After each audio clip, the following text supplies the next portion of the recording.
The Bostonian is Matt Perrault. This is our city. The book is Dave Sharapan. Pay him. Pay that man his money. Together, they are The Bostonian versus The Book. You covered! You covered 12! Covered! Follow the show on Twitter at Boston versus The Book. How do you like them apples? Bringing you the best insight on sports betting news, Matt and Dave's daily picks, and an entertaining and unfiltered dive into the sports betting industry. Here's Dave Sharapan and Matt Perrault. And here we go.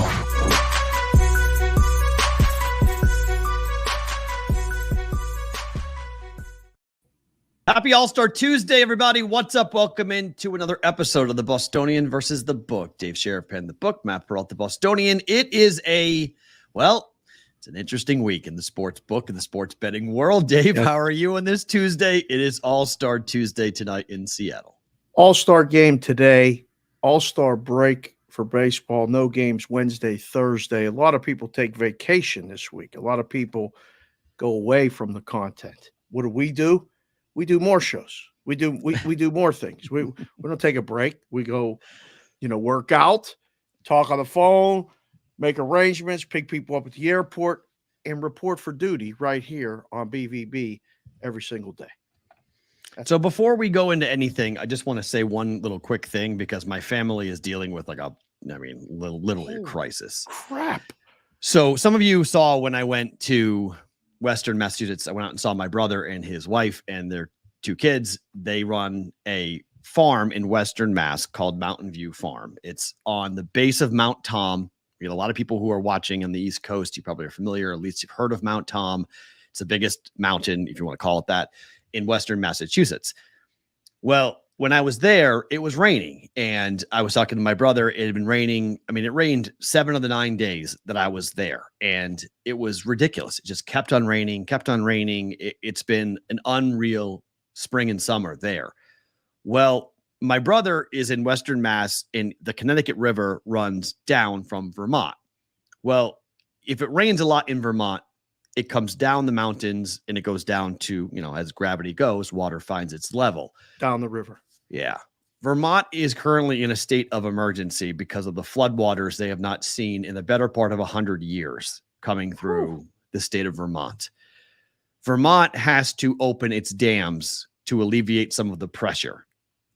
And the pressure that it's building is causing major problems, massive flooding. People are out of their homes. People are losing, a lot of houses, cars, those types of property in Vermont.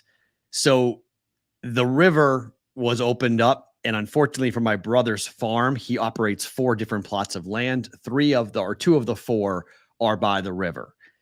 And last night I got a phone call, and it was from my mom, and she said, "You need to call your brother." And I said, "Why?" And she said, "They're going to lose up to $650,000 worth of crops." What number? $650,000 worth of crops. Yeah, basically the entire summer, all the work that they did, the hours upon hours upon hours, that they are probably going to lose it. And you need to just call and check in on your brother. That's my brother this morning, walking through floodwaters, walking out to the field. This is the little inlet you go to the field. This is a driveway. You're supposed to be able to drive a car through that inlet to go to the right, which takes you to the field.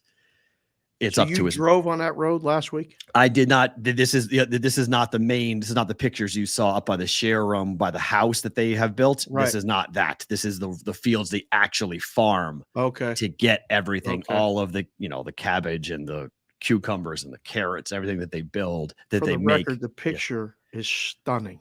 Like whoever took the picture is. My sister-in-law took that picture. Is stunning. I mean, if we can hire her for the BVB to take pictures, that would be great because the picture is amazing. But yeah, what an unfortunate thing. Like you want to talk about life always forward, never straight. I mean, you were just there. You and Maddie were just there. You got to see all this stuff, and then boom, Mother Nature. I said it to my wow. I said to my daughter last night, I said, that this is what happens in life. Like this is one day it's this, and the next day it's, wait, what is going on? Yeah. So my brother, who employs a lot of people, said to me yesterday, he said, I can't believe I have to have this conversation tomorrow with all of the managers, but we got to figure out whether we can stay open and keep people employed. Like, this is their busy time. This is when he is at full throat with a ton of people he's employing to work the land, to work the share room, to work just the overall operation. And it is a machinery operation. It's incredible how many people are on the farm at any given time working and being a part of it. And he's like, I don't know what to do. They've been keeping track of like the Farmer's Almanac in Western Mass for over 100 years. Yeah. This is only the second time in recorded history that a flood has happened in the month of July. Wow. 1973 was the last time that this happened, and that was the only time in history up till today where there was a flood in Western Massachusetts of this portion of the river in recorded history. Like, you're running bad. Woo! Like, you're just running bad.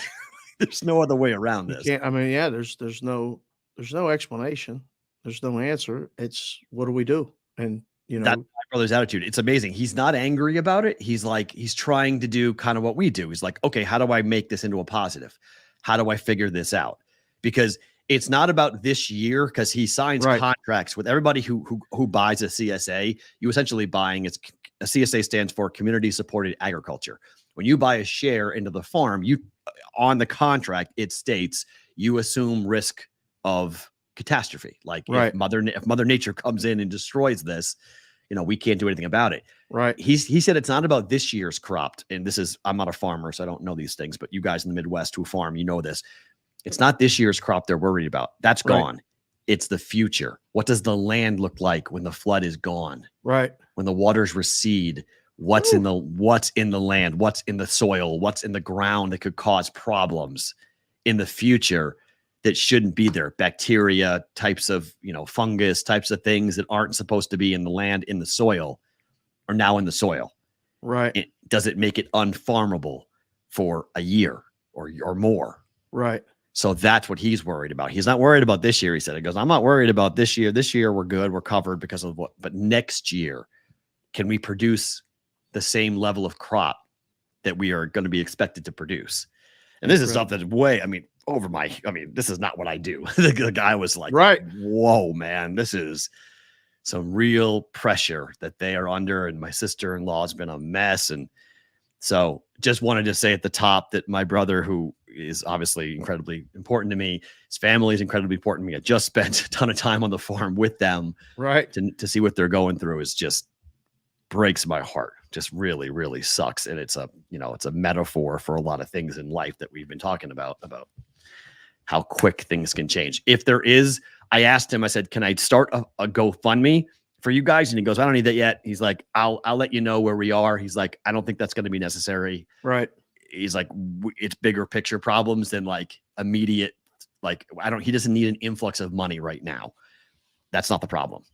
The problem is the future. Squeeze and stuff to get rid of the water. This is a water problem right now. Yeah, this is a flood problem and Mother Nature problem, and it needs to stop raining. Yeah, it needs to stop raining all over. It's flight in New England last night. It's a good thing you got out when you did. Otherwise, a lot of people that were here couldn't go back. We talked about that yesterday with the UFC event.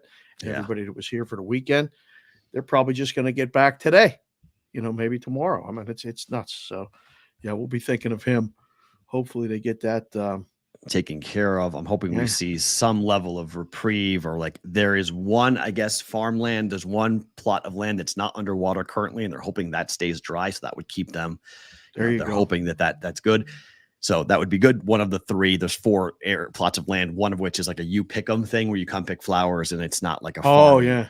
It's like what they do for they call it for show type of thing. But there's one of the 3 plots of land that they hope is going to be dry, and that will at least let them farm and produce. Even the other 2 aren't operable for a while. So my brother Ben, if you're in Western Massachusetts, I'll let you guys know if you're in the area or whatnot. They may need some help later in the summertime. So I'll pass it along if possible. Okay. So last night we had the home run derby in Seattle. We did. It was won by Vlad Jr., father-son. First time we have a father-son victory for the home run derby with Vlad and Vlad Sr., Vlad Jr., Vlad Sr. What'd you make of the format? They keep on toying with this. They keep on trying to find different ways to keep people's attention. The players didn't understand the format. I don't know if people watching it understood the format. I mean, Big can see Kylie was flying home, watching it on the plane, texting me, going, "What are they doing? Why is everybody in such a hurry? What's happening there?" And then, Little Consig, who's here, I think, in the chat right now. Nice. Hi. She's watching it and she's rooting for Julio because we were in Seattle and she thought he was cool. And she's watching it and going, he had 41 and he's out the next round. Like, how is this possible? I don't know what the hell is going on with it. Like, did you ever watch the black and white home run derby? Yes. Okay. Yeah. That was my first real experience to watching old time baseball. Right. I really liked the way that they did it. I wish we could do something along those lines where you could interview the player and it wasn't rushed and it wasn't so corporate and it wasn't so much about, bonus time and how far this home run went. So you were able to get more time. And like the strategic part of it was so convoluted and complicated as to what was going on. I was like, this is really tough to figure out as to like, what am I watching? Our guy Alvarez, the horse guy, he's in the chat today. He just came in and said, at least they stopped waiting for the ball to come down. Okay. Which is actually fair. I would agree with that.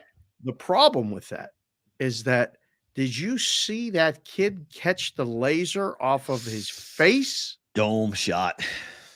Doink. Like, that was one of my biggest fears with the kids every time we have practice. I'm always like, because I would pitch BP, but when I would pitch it, I would wait for somebody to make a catch, field a ball, and then throw the next pitch. Okay. But when I was out in the field shagging with them, sometimes someone else would be pitching and they wouldn't wait for that. And it was always like, keep your head forward, keep your head looking at the batter at all times. You can field something like this without looking down. You can field a ground ball, pretend, whatever. Don't take your eye off the batter. It was, I don't know, man. Like, I would prefer, I disagree with Sean. I would prefer 10 swings. I'd prefer just you go 10 v 10. There was no notification, by the way, today on the YouTube. We didn't do the bell didn't work. We got JC and Jimmy Jack and the boys all said that they didn't get the notification that they usually get. So hit the thumb if you see it. I don't know why that happened, but it's a made for TV event, Perrault. Right. So we have to fit it in the window that it's on. Well, my window would be faster. 10 hacks is 10 pitches, and you see how many you get 10 pitches. Like I do it fast. I would not do it the way how far along they do it, and it's too long. So it's just more important how many number of homers you hit in 10 rather than distance, because everybody's really worried about the distance right now. They love to see the ball go and see how far they go and all that other stuff. I mean, we got a 486, I think was the top, or 484 was the top. We didn't get the 490 and a half like I thought we might, but we got close. But I thought like Pete Alonso unfortunately got a bum pitcher, so that was a problem for him. And then Vlad Guerrero, I mean, it turned into a cardio routine. Like it's a lot of swings. It's a lot of swings. No, I mean, they were talking about it on the broadcast. I thought they were absolutely right. Like, at what other time in a baseball career do you try to hit home runs at 3 minutes at a time? That's a boxing round. Correct. That's a long time. That's not normal. Like, you don't normally have, and then you turn around and do it again. Like, he had to go 3 minutes and then go for 2 minutes in the final. And he was exhausted. Like, he was absolutely spent. And that's not really what you want. I don't think that it didn't provide the oohs and the ahs that people are looking for. They want to see tape measure home runs. The number of home runs that Julio hit, that was cool. Like, to see him hit 41 home runs, like that was really wild to see him do that. But like, it didn't translate. It didn't carry over. I don't know. It's of all the wonky, weird things that we do from like a talent standpoint, the NFL Pro Bowl is the worst. The NBA All-Star game is but the slam dunk competition is still pretty damn cool. That's Well, like the number 3-point one. shootout is everything. The 3-point shootout. Oh, I think the dunk contest is still, if you have the right people in it, the dunk contest still is number one. Number two, I would say, is the home run derby. Hasn't been good in 20 years. But when it's good, it's good. I mean, there's been some pretty cool moments. All right. I mean, the kid last year, it's unbelievable. That was fun.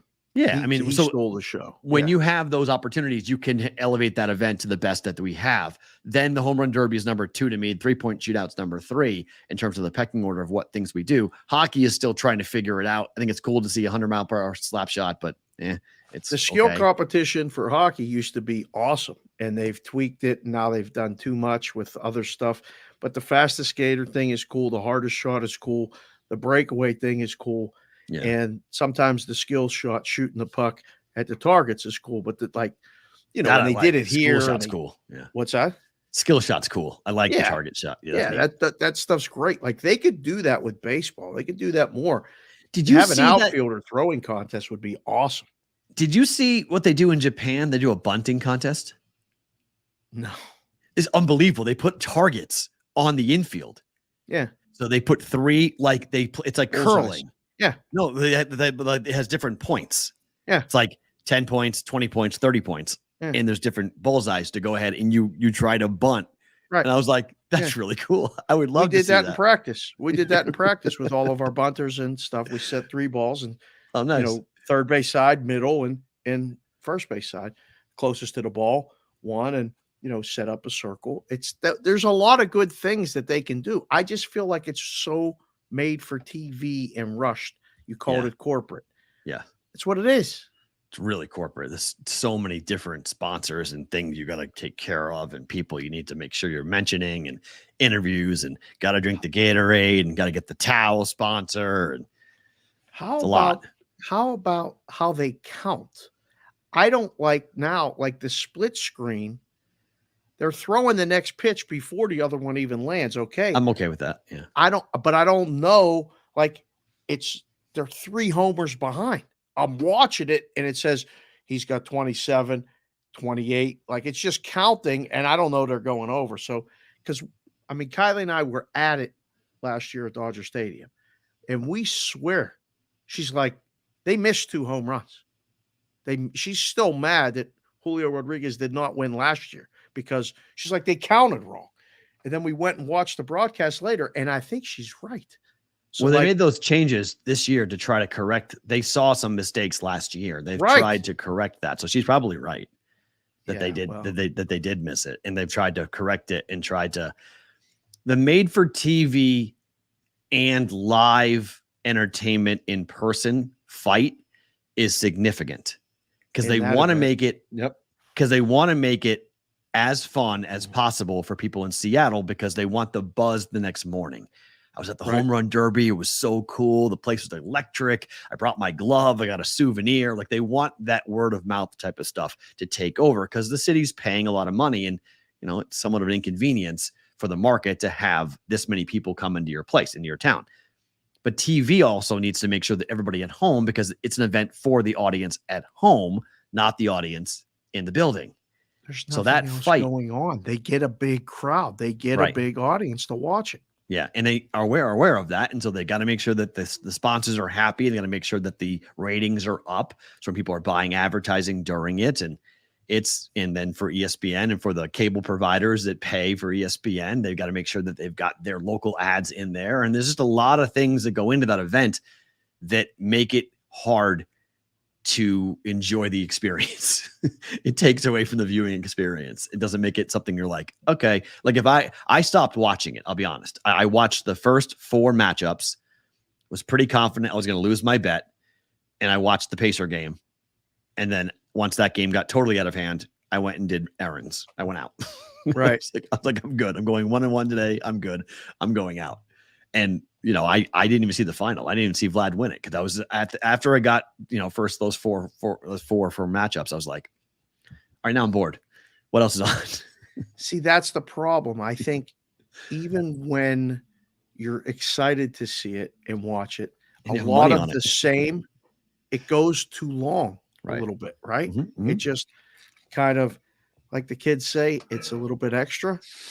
You know, I don't know. Too much. Yeah, it's too much. I don't know. I think that they've tried hard to make it. I would prefer just, get the guys 10 outs. I liked it when it was 10 outs. Like, if you don't get a home run, it's an out.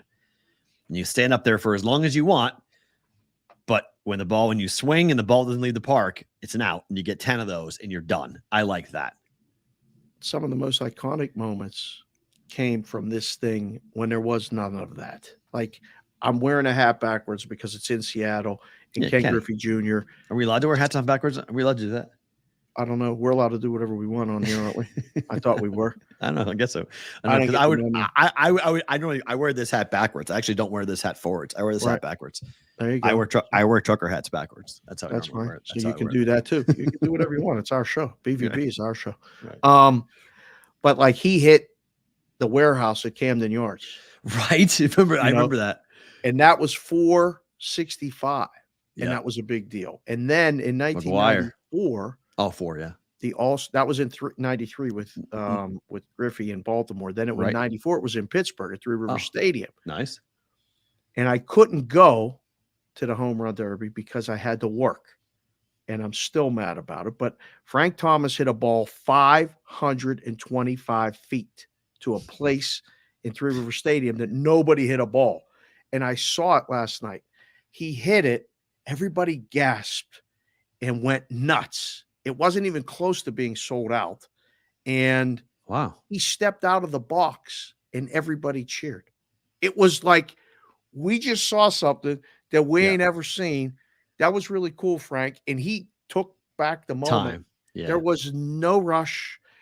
I'm going to tweet the video because I saw it this morning and when I was on something else, and I was like, that was fantastic. That's what we need to get to. Now you're talking about that black and white home run derby. That might be a bit much. Like, I don't know if we can go all the way back that route, but I think there's a production, some sort of thing that we could make it like that. It would be great. Can we not have players doing interviews too, by the way?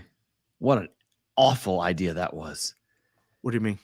They gave microphones to Bo Bichette and to JD Martinez. Oh, and they tried to have them interview guys in the middle of the derby. And no good. They're just not used to having IFBs, and they're not used to the timing, and they're not used to having conversations. And then Bo Bichette doesn't speak Spanish, so he's trying to talk to Juan Soto, and Juan Soto it was a no good. No good. The whole thing was just no good. It didn't work. It was a mess.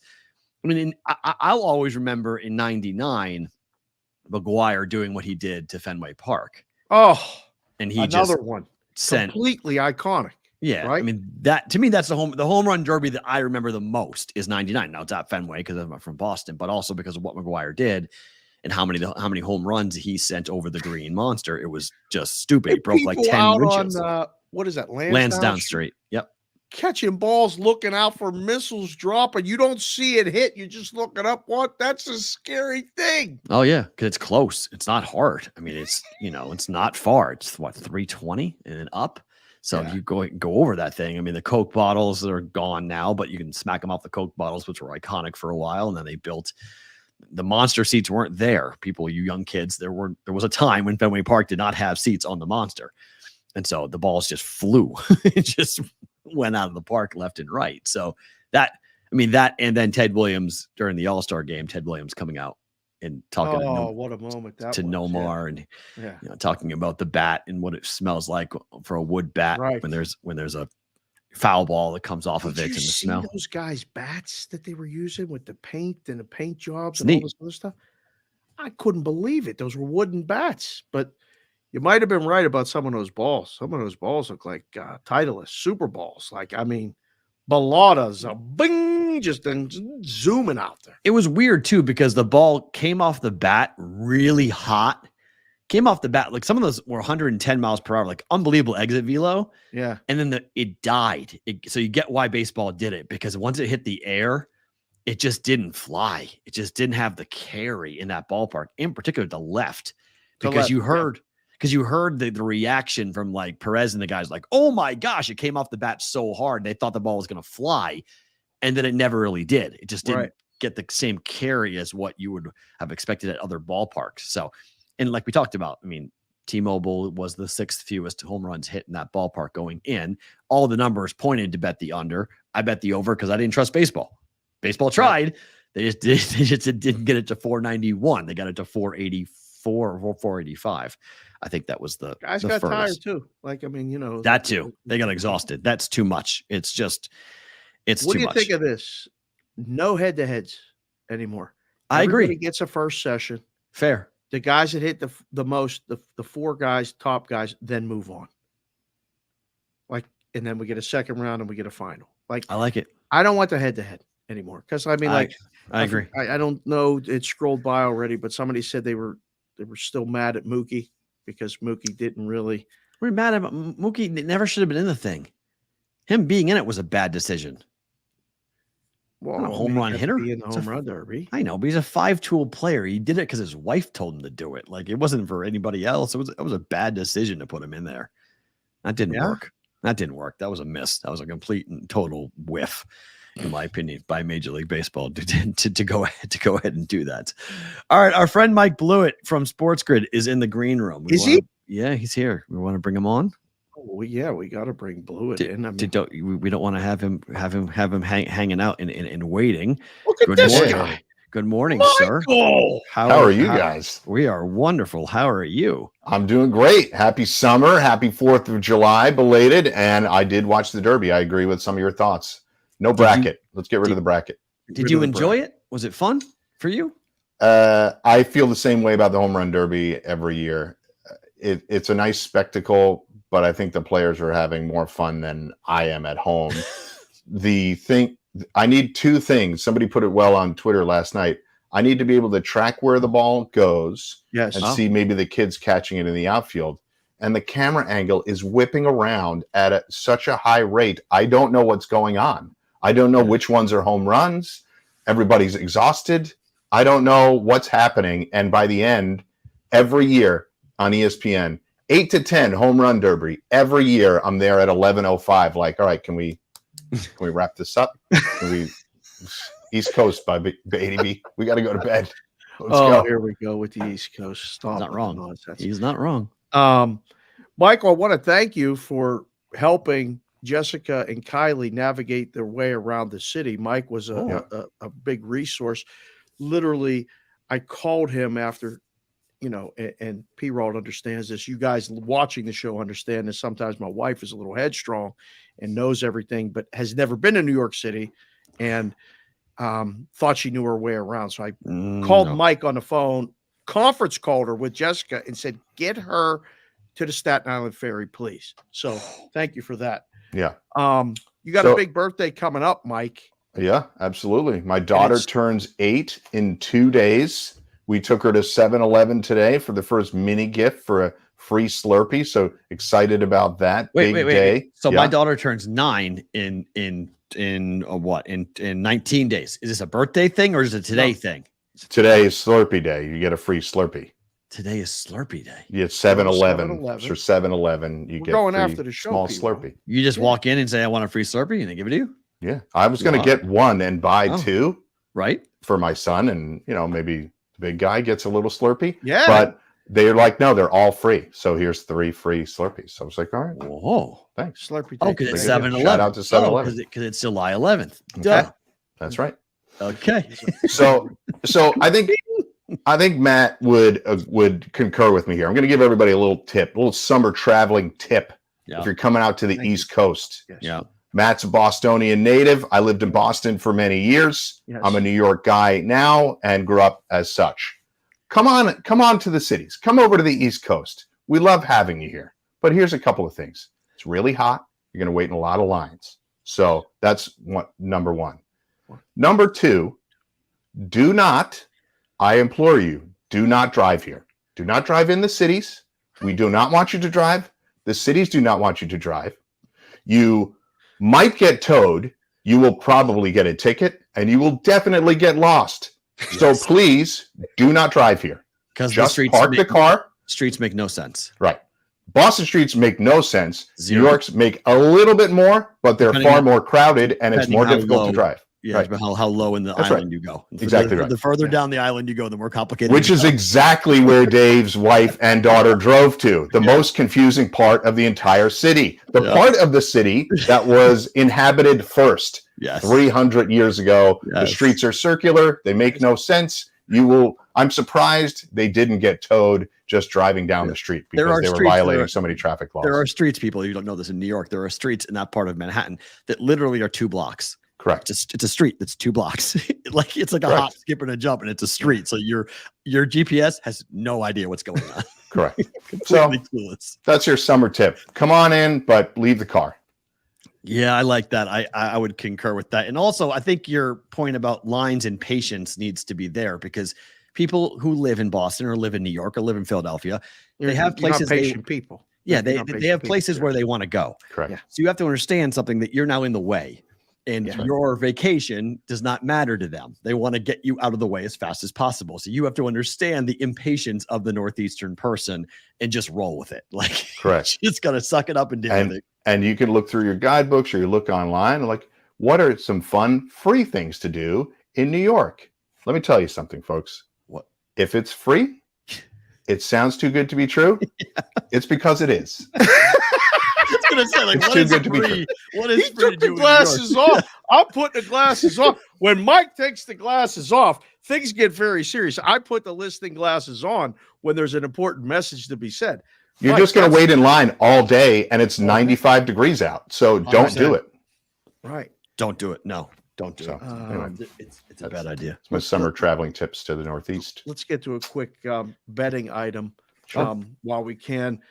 You're Yankees. You're a boy. Yankee fan. All right.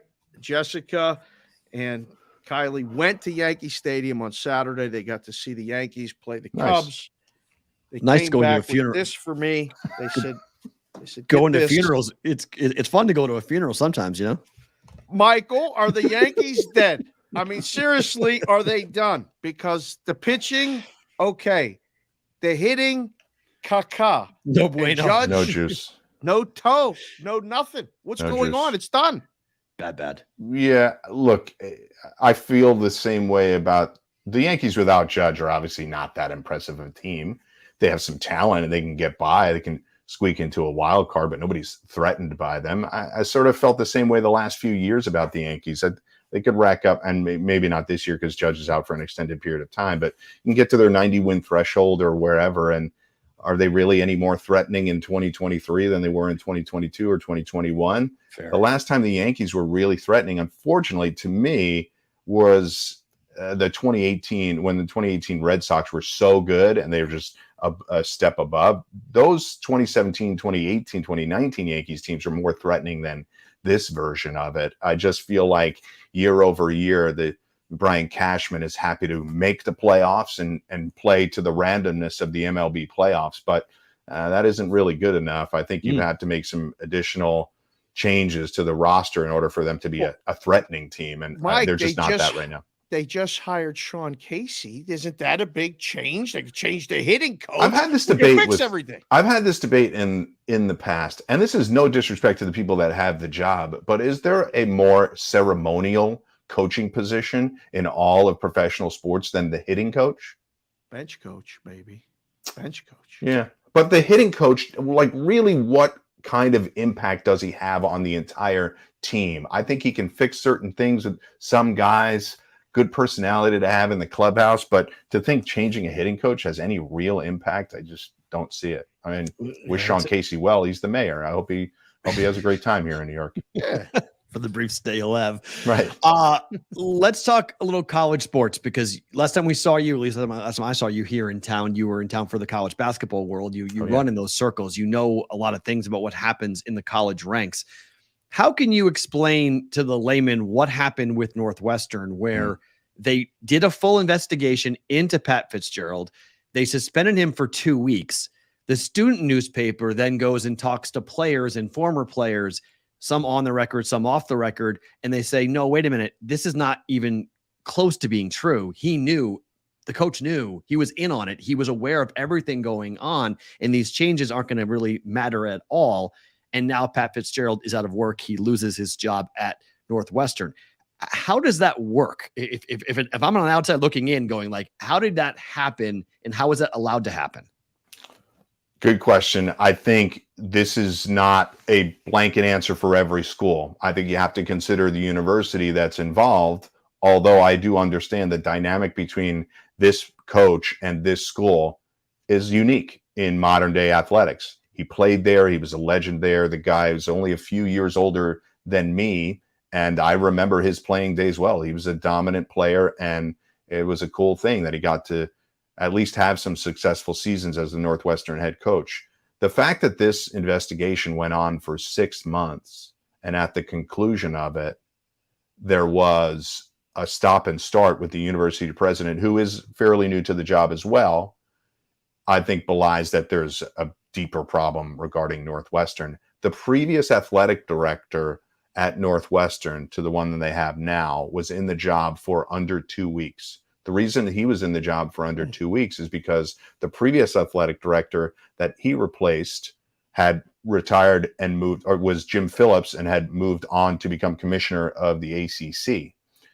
The one that replaced him was installed in the job. Then news came out that he was under investigation for issues that had happened within the athletic department. So he immediately resigned because he didn't want to be part of a huge investigation. New athletic director, but all these problems still persist. This is not the first issue that's happened at really one of the most prestigious universities in the entire planet.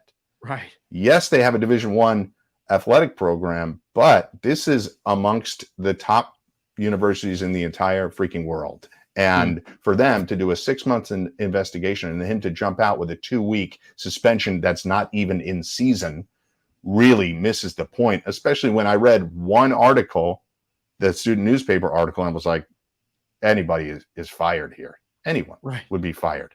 Even Pat Fitzgerald. So I think the biggest thing to come out of it is I don't know how the president arrived at a 2-week suspension. There's nobody that could read that article and suspect that this wouldn't happen. What's the irony that a student newspaper was the one that did this in the same week that the New York Times and the LA Times disband their sports pages? Amazing, right? Investigative journalism done by 21-year-olds shows to be as powerful as any that can be done. Obviously, there's a component of where maybe the former players felt more comfortable going to their peers than they did Chicago Sun-Times or somebody along those lines. So I give them credit for that. But really terrible allegations. Obviously, some of them appear to be true, but I have to call them allegations for now because there will be lawyers, as Andrew Brandt likes to say, there will be lawyers that will go from here on out. And that was year 2 of a 10-year, $57 million deal. So there is a big pile of cash on the table as well to be negotiated. That's the problem. Like in a lot of these things, I think I immediately read it and started talking about it. Like it brought up the Penn State stuff for me, which was where I went to school and JOPA and all this stuff and who knew when and why and all that other stuff. But it's a lot of lawyers going to be involved, Mike, right? There's going to be a lot of like settlements, and they have to suspend him first before they fire him. Anybody that's working a corporate job knows there's an HR procedure for, disciplining someone and then letting them go because it's hard to fire someone or get fired anymore from jobs. But a lot of this is like legal posturing, is it not? Yes, of course. All they really had to do initially was put Pat Fitzgerald on an indefinite administrative leave until they investigated it further. Right. And then it wouldn't make it look as embarrassing as it was. If they put him on indefinite administrative leave, indefinite can still mean 2 weeks, but continue to do the investigation. I don't know why they arrived at that 2-week situation. And this is the same deal with Bob Huggins, not the same deal, but they're similar dynamic with the Bob Huggins situation where he quits. And then now 2 days ago, he's like, well, he's got 3 lawyers and one lawyer says, wait, he didn't really quit. This is just about him trying to claw money back. But I don't really know what leg Bob Huggins has to stand on for not being fired for cause. He was fired for cause. It's his second major. Now, first of all, his second DUI, his third, at least, major incident off field. And again, the guy went to school there. I get that he's got some legendary status there, but the fact that West Virginia has installed a coach that just became a full-time coach a couple of years ago, was basically director of basketball operations 2 seasons ago, which is no disrespect to all the Dobos out there, nor to this coach. But it's clearly at a time when he's never had a head coaching job of any sort, let alone a Big 12 basketball head coaching job. It's the same thing with, look at the odds for West Virginia. They're picked last. They're expected to be horrible basketball wise because Huggins obviously left. The players left right afterwards. Yep. We would expect in the next 30 days a mass exodus of Northwestern football players to be leaving. Yeah. Just from a betting standpoint, not to be callous or cold, but from a betting standpoint, I mean, they were bad last year. This seems like a lost season already for Northwestern, correct? No doubt. I think they're going to, I would be surprised if Northwestern could have their 85 scholarship players. The unique situation is that it is Northwestern. That is a component of this, that players are not going there because, and they had a couple of guys drafted this year. So Peter Skoronski is a first round pick, but there are many players going to Northwestern that are there because it's Northwestern, not because they think they can win a Big Ten title or whatever else. So I think some guys will hang in there, but yeah, the hard part is that the players had just come out the day before that article really got resurfaced and wrote a letter saying the entire Northwestern football team feels this way about Pat Fitzgerald and backed him up and said he didn't know about it. And that really does not appear to be true from what I've read. And there's video evidence that goes against that claim. So I don't think some of those players were lying. I think some of the players didn't know that he knew. Right.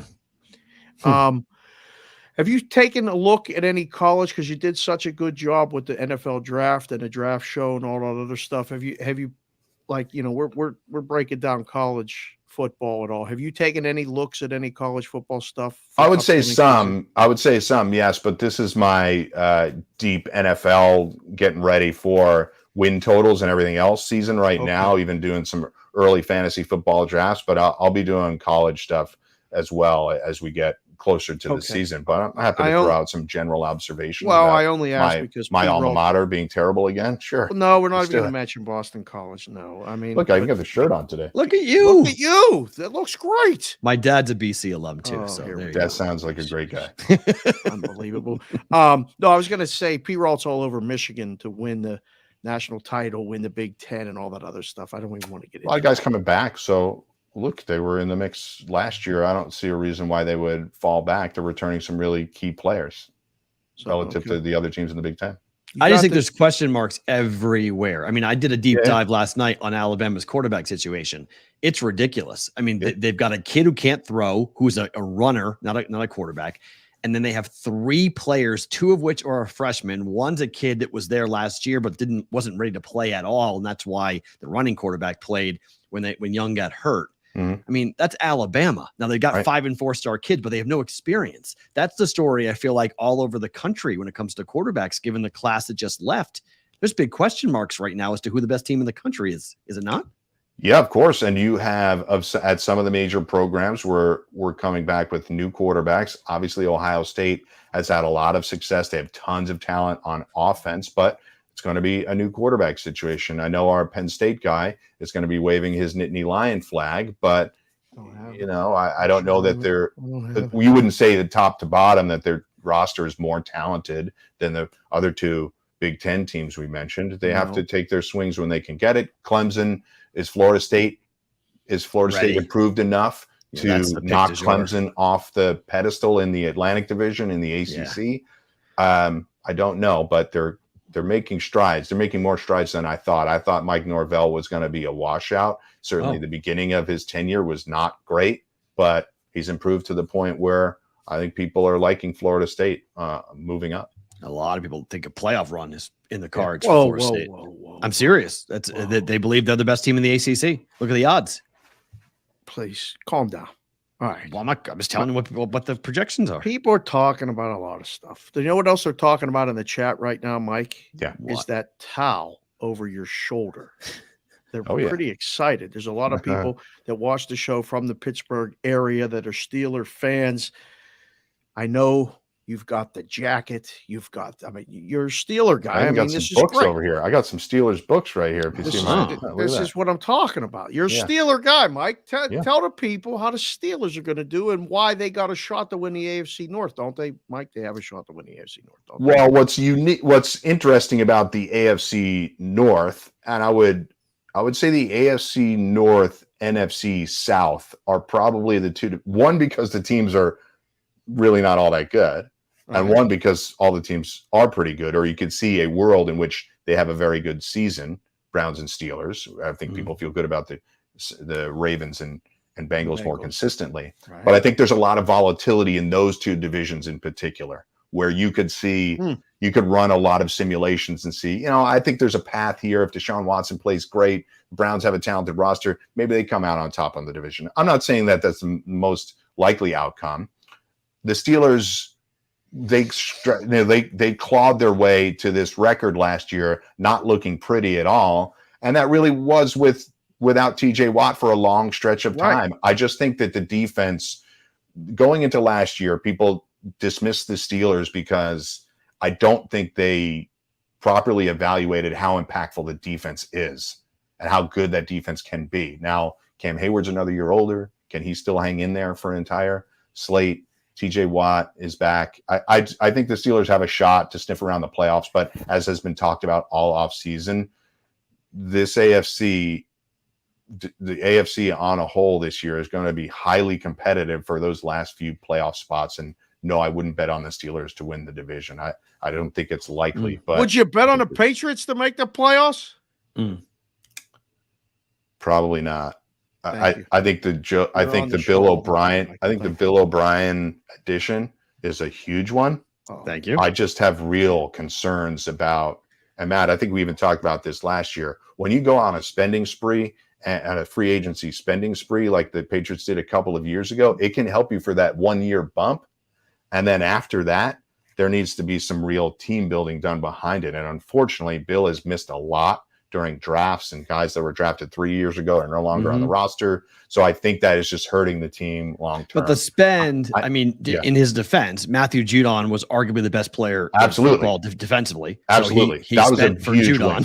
Yeah, that was a huge win. Some of the other ones haven't really worked out, but he's backfilled it with Devontae Parker and Juju Smith-Schuster, and I always think they'll be competitive. I don't think they're going to crater like some other teams are, like Arizona Cardinals are going to crater badly this year like the Bears did. It's not that kind of situation. I just think they're in a highly competitive division, and top to bottom, it's going to be tough for the Patriots. They're going to be winning some close games, but hopefully Mac working with Bill O'Brien is a chance for him to. His image got really banged up in the last year. I thought, frankly, some unfairly. I think he's a highly competitive guy. People seem to look at him as a brat in some ways, but if I were him, I would have been pretty ticked off too. Bill Belichick, for all of his brilliance, has in a couple of situations from a seasonal standpoint, showed a lot of hubris and thrown his team under the bus. I thought last year was an example of it. That is not a plan to go into the season with that offensive coordinator situation. It's not an NFL situation to walk in there and be like, we'll kind of figure it out with the guy who holds a pencil behind his ear and thinks he's a rocket scientist, and the other guy who got fired in 2 years because he doesn't know how to be a regular coach. So I just thought that was a bad situation. All the way back in 2006, they sort of held back salary cap money to save when Tom desperately needed additional wide receivers, and they blew a 17-point lead in the AFC championship game to the Colts. I just thought and obviously the Malcolm Butler sitting out of the Super Bowl against the Eagles. I thought those are three situations that you really look back and you're like, what was the real explanation for that? The Malcolm Butler stuff might have some family ties to it, but there's a lot of smoke in that fire. Last one for me, Michael. What's the flavor to Slurpee today? 7-Eleven Slurpee. I gave him they gave him a little combo. You know how you walk into a 7-Eleven, and shout out to 7-Eleven for the free Slurpees, but not every handle is working, not every flavor is possible. So you go in there, hey, one of these 6. No, it's actually just these 3. So everybody got a combination cherry and Coke one. So okay. Not a bad combo. That's a good parlay. That's a good combo. Mike, thanks for coming on, man. Really appreciate your time. We'll do it again soon. All right. Enjoy the summer. Thank you, Michael. Appreciate it. Thanks for letting me shoot my mouth off. Everybody, come to New York. Come to Boston. Don't drive. Don't drive. No, don't drive. Absolutely not. No, good stuff there. Totally agree with that. Don't drive. Just stay away from it if you can. And on all levels, stay away from it if you can stay away. Driving in general in cities is bad, but driving in those cities where people do not have any patience for people who don't know what they're doing is really bad. Do we take it for granted? Because they probably shouldn't drive much here, but we do. No, you can drive here, but like people drive drunk here. That's the problem. They drive, when they shouldn't be driving. They're intoxicated. That's the problem here. So, I just don't know why the lack of signal usage here is so accepted. It's because it's from California. I mean, they don't use the blinkers. They just don't. They just ever. They come here. Sorry, Will. They come here and they say, "Fuck it." There's no laws. There's no rules. There's no laws. Is a new bit. Every time you're going to swear, say sorry, Will. Because then he gets into it. He can. It's great because Will and I can we can talk in the Slack now. Will's like, he's all excited. He's like, "Can I talk to you in Slack now?" I'm like, "Yes, I'm in the Slack channel now for Sports Grid." So now I can talk to Will that way. But yes, so Will is our editor on that. But that's what they say. I mean, people come here. I went down there last night to go see Steve, our friends from Malalabe Cigars, who's in town. Yes. They were at the Flight Club, which is the dart throwing bar. Yes. And first time I'd ever been there. Their daughter runs one in Boston. We're going to go and we're going to get an absolute red carpet experience. Can't wait for that. Fantastic. So that's phenomenal. Yeah, they're all in on that. Right. But my first time being there, but getting down there, I was laughing. I was at the intersection of Spring Mountain and Las Vegas Boulevard. Yes. It was as busy as a Saturday night. And it was a Monday night in July. And I was like, this is really funny. This is crazy. And I realized what it was from. So normally, if you guys know Vegas, and Dave will know Vegas here, but like that, you go straight across to get into the Palazzo parking lot normally on Spring Mountain before you get to the convention center, right? I had to go right for the first time since I stopped working at the Palazzo 4 years ago. I mean, 5 years ago now, because of the damn traffic backed up to look at the stupid sphere. It was a snow globe last night. It's not stupid. It was unbelievable, but people were staring at it and gawking, and there's now traffic jams being created. It was a snow globe. I'm not going to lie. It looked flipping amazing. I was like, that thing is unreal. It's a snow globe. It is. It has now taken over. I would say right now, if you ask people landing in Vegas, what do you want to see? The Sphere is probably number one. Everyone wants to see this thing. It's almost like there's a sound that we can't hear, like a humming, like, and people are getting out of cars and walking on the streets, going to this light, like walking to this big ball. And now I've driven by it every day for the past week, it feels like, because I've been to the airport multiple times. And do you feel like from the highway, it's a little crazy that you get how clearly you can see it from the highway? So I picked up Kylie and Jessica last night late, after 10. Is when I finally got them, and we're driving back, and they're like, "You can see the Sphere from here, like coming out of Terminal 3 and just getting on the freeway.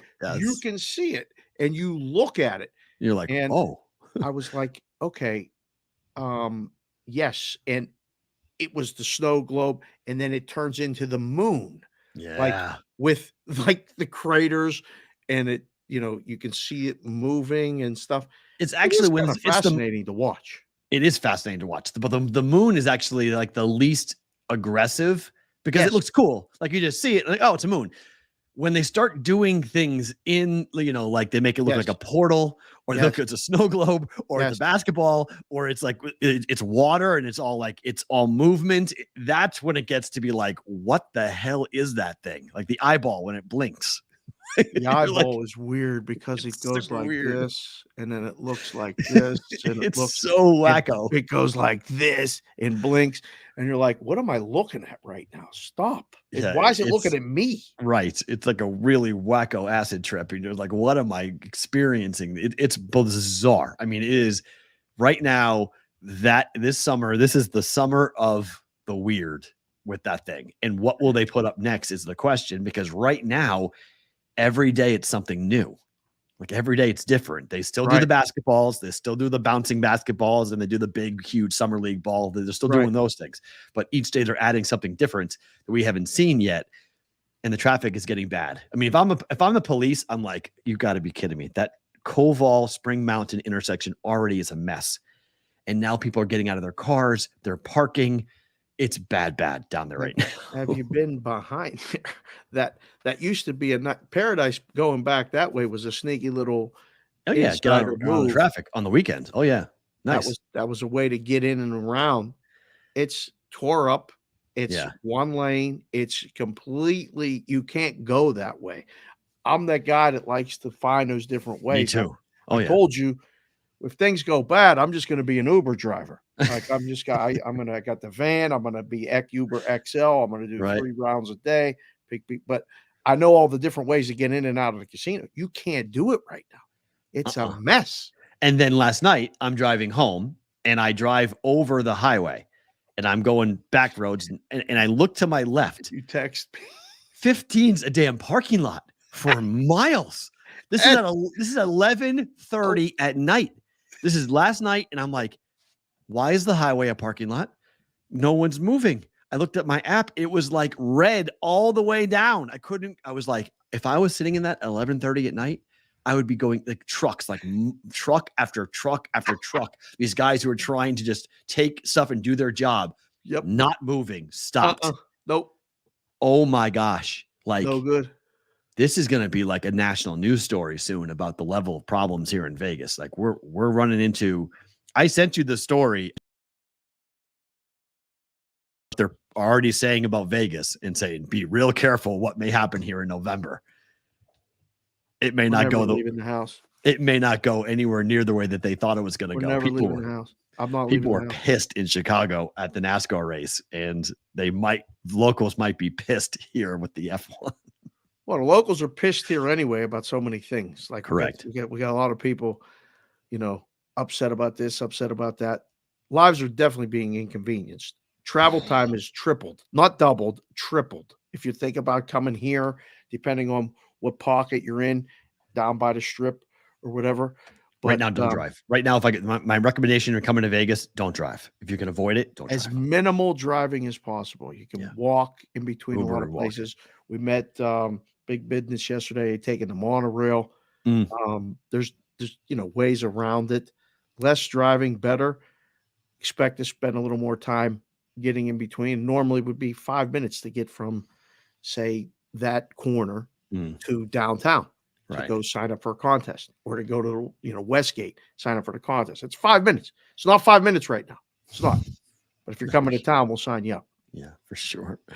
All right. So this broke during the show, actually right after the show yesterday. Yes. And the headline is a little bit sensationalized, but it's a question to be asked. Yes.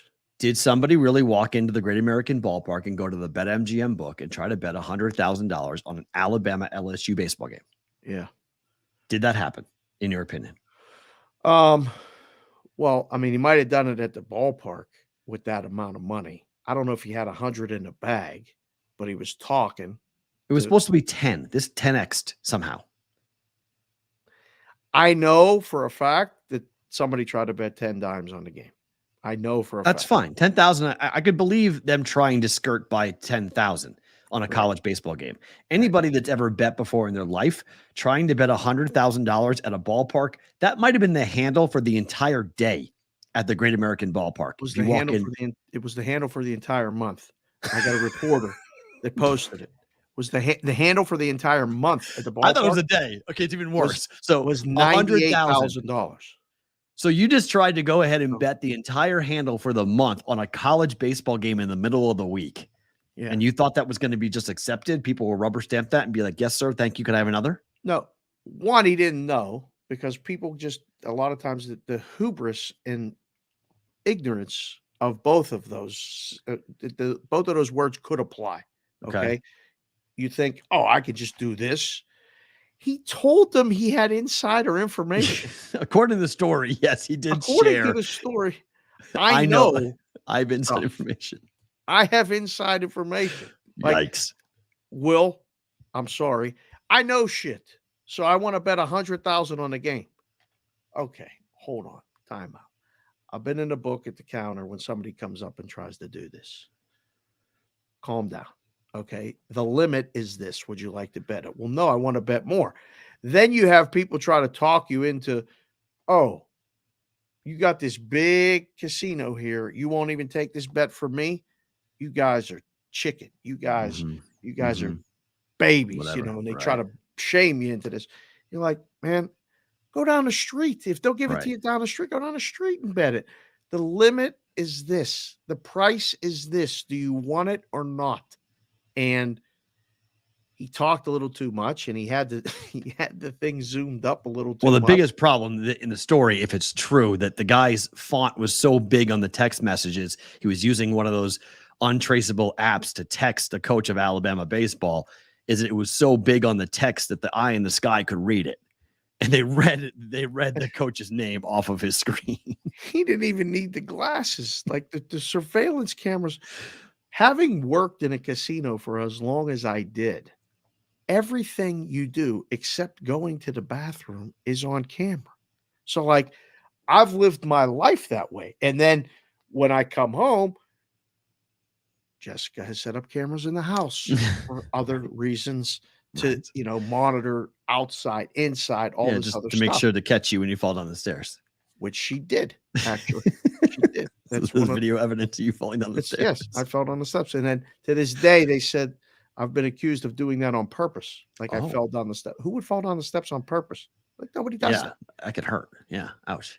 But who tells you that they have insider information and wants to try to bet a game while they're talking or texting the baseball coach of the team they're betting against?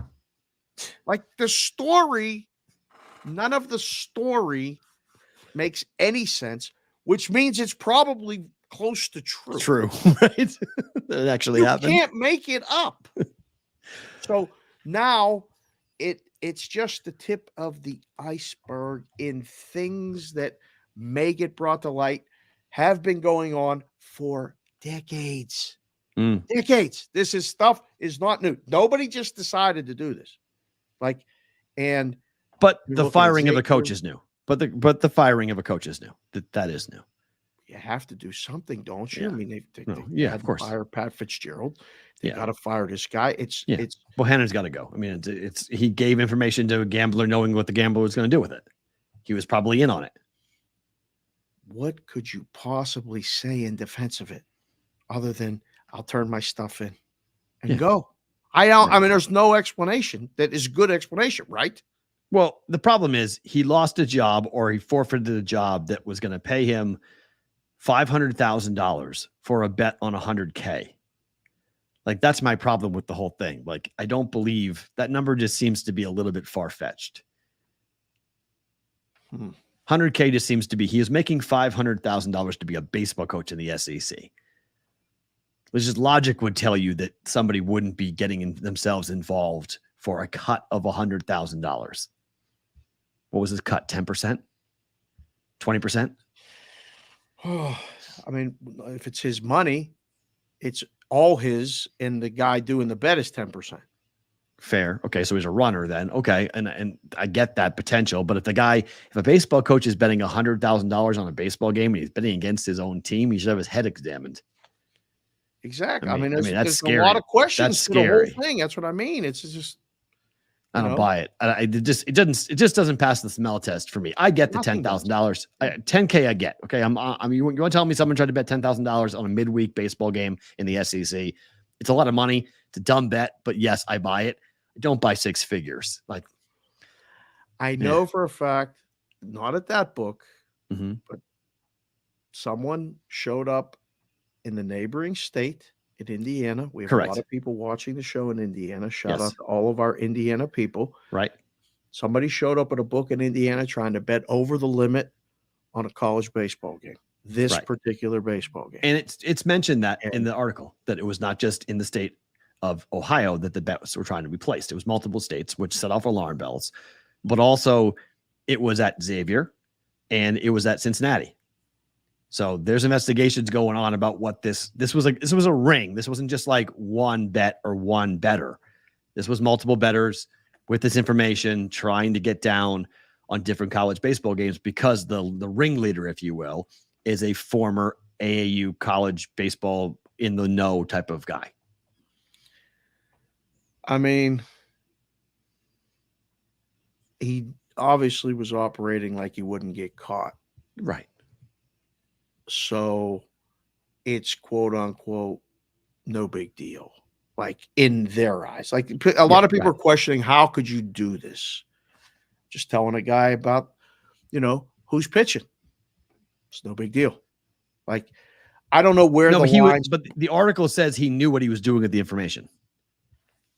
The article said that there's articles that say that Pat Fitzgerald didn't know. That was that's not true. The article that was the investigation that went on by Northwestern. It wasn't an article. That was a report that Northwestern put out that said that Pat Fitzgerald didn't know. But I get your point. The article has people who are saying that in the investigation, Alabama was able to uncover, and so was U.S. Integrity. They all were able to uncover evidence that Bohannon was in on it. He knew what they were doing with the information. There you go. And that's why he resigned, because they're like, look, like you knew by telling this guy. He's got to resign. They can't. I mean, if you don't want an investigation, it's just like, mean, Mike just brought up why somebody would take a job and resign 2 weeks later, because there's going to be an investigation. You're going to have to testify. You're going to have a lot of problems. You know what? I'll resign and go away. Yeah. Well, and, I don't want those questions. Hopefully make this go away. Right. It's fair. I mean, it's one of those things. I don't know. It's again, a lot of people are going to make a lot of mileage out of this. It's the books are taking bets. If you bet the limit, all you had to do is bet the limit. Nothing happens. Greed gets everybody. Well, bet the limit. Watch them move the number. Bet it again. Like if you're that sure, just keep on betting it for the limit at the numbers that they give you. Yeah. Versus trying to get down. What was the limit? A dime? 2? I know of the books that I spoke to people at, the limit was either a dime or 2 dimes on the side. Okay. So if you just did bet 2 and then they moved it and bet 2 minus and then he moved it. 260. So he could have bet 5,200 to win 2 dimes. And then would have moved it. And he would have bet it again or tried to. And they would have said, okay, now why is this guy laying this? Hold on. Right. And then what happens on the back end is, if you're in the business and you know people in the business, you may reach out to someone and say, hey, what's going on? Why would this guy just show up did anybody bet you at this place? Oh yeah, they bet. Oh, they did? Yeah, some guy was in our book saying he had inside information. He tried to bet 100,000. Oh. Stop sign. Now you see the line moving other places, and boom, we have a scandal. All-Star game is tonight. The American League has won 9 straight of these, but the National League was a dog last night. Not a dog anymore. How do you feel about this game tonight? Under? That's what I like. I don't 7.5 or 7?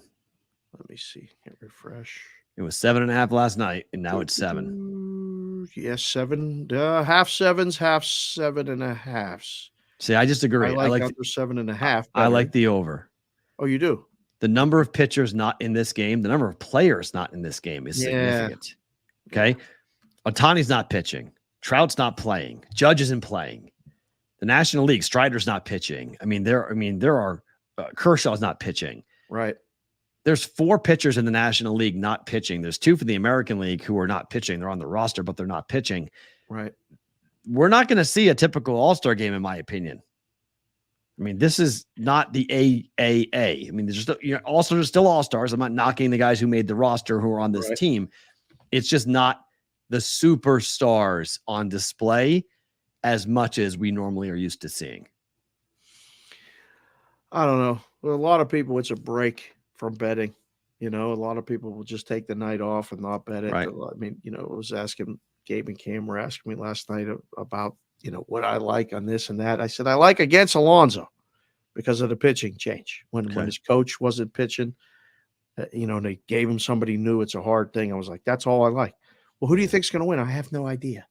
Right. All-Star games are one-offs. I don't know the lineups other than the starters. I don't know how long they're going to play. I don't know who's going to pitch. I know nothing, completely nothing. So not a fan of like saying, oh, I like this side, I like this, that, other than the total. I think it goes under again. It's been under 3 in a row. Yep. So under would be the only thing I would look at. I think it's an over. I like the National League to win tonight. Okay. I like the but I've only bet only one of those two sides. We'll do that and better to book it. Yes. All right. It's official. Francis Ngannou, this is really happening. Former UFC heavyweight, is fighting Tyson Fury in Abu Dhabi. Coming up, our friend Kevin Aioli from the show decided to bring his hammer to work today and put this up. Tyson Fury, Francis Ngannou, boxing match, little more than a fraud upon the paying public. Kevin Aioli is not taking that. He is not playing around here with this. Can we get Kevin on the show? Of course. He'll do a show tomorrow if you want him to do. Yeah, Kevin will do it. Oh, that's great. What a headline. Dropping the hammer. I said, Kevin, I tweeted at him. I said, good to see you bringing your hammer to work today. He said, LOL. I was like, my goodness gracious. But you have made it known that the biggest bet you ever made was on McGregor and Mayweather. Oh, without a doubt. This is part 2 of McGregor Mayweather. Is there a line already? No, because we don't know the rules. We believe the rules are going to be typical boxing sanctioned. Exhibition matches have different rules, however. So we have to see what the rules are for this before a line gets put up. So, but they're going to box? Correct. So Tyson's going to beat the shit out of him. Right? Yeah. Like, sorry. Not even, this is dumb. This is absolutely stupid. The second this goes to the 4th round, it is over. It would even go 4 rounds. It might, but Ngannou, my gut tells me that we're going to see the same strategy that Mayweather employed against McGregor. Mayweather basically wanted to wear McGregor out, get him 4 or 5 rounds in, and then go to work. And I think Tyson does the same thing. He'll just get Ngannou moving. And then by the time the 4th round comes around, he'll just go tee off on him and it'll be over. Has Ngannou ever really been hit? Yes. Oh, yeah. Oh, hell yeah. Oh, yeah. Yes. Okay. Very much so. He could take a punch? Of course. Yes. Yeah. I mean, 4-ounce gloves. They're going to be 8 and 10-ounce gloves. He can take up. Yes, he's been hit by 4-ounce gloves. But it's different when it's Tyson Fury. Oh, that's true. It is different, but it's still, he's been hit by a heavyweight. I mean, he's been hit by somebody of the power and weight of Fury. It's the overwhelming number of times he will be hit by Fury. Right. It's the number. It's the sheer velocity and volume that he will be taking from a guy who is a trained assassin as a boxer. Ngannou is not really a well-rounded mixed martial artist. He did impress some people when he was fighting Cyril Gane when he blew his knee, he was able to wrestle and win that fight that way. So he's not a complete, he has some MMA skill, but everyone's saying his power, he's the hardest puncher in the world, blah, blah, blah. This is worse than Deontay Wilder. Wilder is a one-punch machine, one-punch pony type of deal, and Fury took care of him. It's the same situation, only worse. I'd be more intrigued by watching Wilder fight Ngannou than I would be watching Fury fight Ngannou. And it sucks because the Fury versus Usyk fight, the unification heavyweight championship fight that could be a monster, would have been an unbelievable fight for the sport of boxing, is not happening because of this crap. This is what Fury wants to do instead because it's a bigger payday than fighting Usyk. And there's a hell of a lot more on the line and a hell of a lot more to lose by fighting Usyk than fighting Ngannou. Where's this fight going to take place? Not in Las Vegas. Please tell me not. No. Abu Dhabi. Yeah. Okay. I just don't want no more traffic or no more. No. Saudi Arabia. So is this announced that it's happening? Correct. Official. Done. Contract signed. Done deal. It's happening. October. Wow. So here's the question. You have more interest in watching Jake Paul fight Nate Diaz or Fury versus Ngannou? They're both complete clown show, sideshow, freak shows. Is this a serious question? It is. Which you have more interest in? Fury Ngannou. It's not even close. You think this is a question? I think I'm more curious to watch Nate Diaz box than I am watching Ngannou box. Put it in the chat. We got a nice crowd in here. I hope to God, please, everybody, listen to me. Public betting, please, please, please. Give me a bettable number on Tyson Fury. Give me a number I can unload on. Give me something. 10-1. I'm not if the public does what they did to McGregor. We saw it. It's gonna be, if it ain't at least 10-1 to start, it's got to be at least 10-1. We saw it we remember what you bet it down. We put up 1,200. Remember what you I just think did. we put up 1,500 was the first number. It's Mayweather 2.0. They ain't gonna bet Ngannou against. Yes, they Fury. are. Oh, without no, dude. I've been watching this morning. There are so many people who are saying Ngannou by knockout is a lock. It's happening. Ngannou is going to knock Fury's block off. There are a lot of people that believe that Francis Ngannou. I have not been on the Twitter this morning. So yes, wait to watch this number. Watch what the public does. They're going to be all over the dog, and let's see how much can they move the number down. How much can we get Tyson Fury? I mean, when you start taking bets at plus 10-1 or plus 8-1, you got to move it down because the exposure gets absurd. You can't have it where you lose 800,000 or you win 50. You gotta start balancing the money a little bit. Mayweather closed at 600, right? Minus 600? Went all the way down to 4. Okay, give me that. And then please. I literally was taking like calls, like send me the money. I'll bet it. Bet it yourself. It's a loan, interest-free loan. Like he can't lose. Yep. And it closed around 450, I think, like when it was done. But oh wait, I got a text. I got to check the chat. There it is. Tyson 10-1, Ngannou plus 6-1. That's the number? 10. Well, that's from Butchie down south. Plus 600? Yeah, he's gonna. Wow, I hope he puts it up. You'll get a lot of interest, man. Oh man. Oh yeah. Crazy. I'm more curious to watch Nate Diaz box than I am watching Are you Ngannou. Really? 100%. Yeah, Nate's a boxer. I mean, Nate's done this. Nate is a triathlete. Nate is not going to get tired. Right. Ngannou's going to get tired. Right. There's no debate in my mind. He's going to get tired. But I mean, Tyson Fury is one of my favorite guys. I met him. He was everything you could possibly get in a guy that I met. And he was with his family. We talked about family and took that picture with me. And every time he fights, I retweet it. I get thousands of views and pictures on it because his fist is bigger than my head. He's amazing. He's huge. I want to see him. But have you seen Ngannou in person? Not in person. No. I've stood next to him spectacle? with him. He's ridiculous. He's just the same way you looked at Fury. It's the way that I looked at Ngannou, and I was behind him at a smoothie shop, and I went, "Who in the hell is fighting that guy? Like, what would you ever need to be? You need your head checked to go and fight in combat sports with Ngannou. He is enormous, mountain of a man." So we'll ask the chat. You guys want to see Jake Paul or Tyson Fury?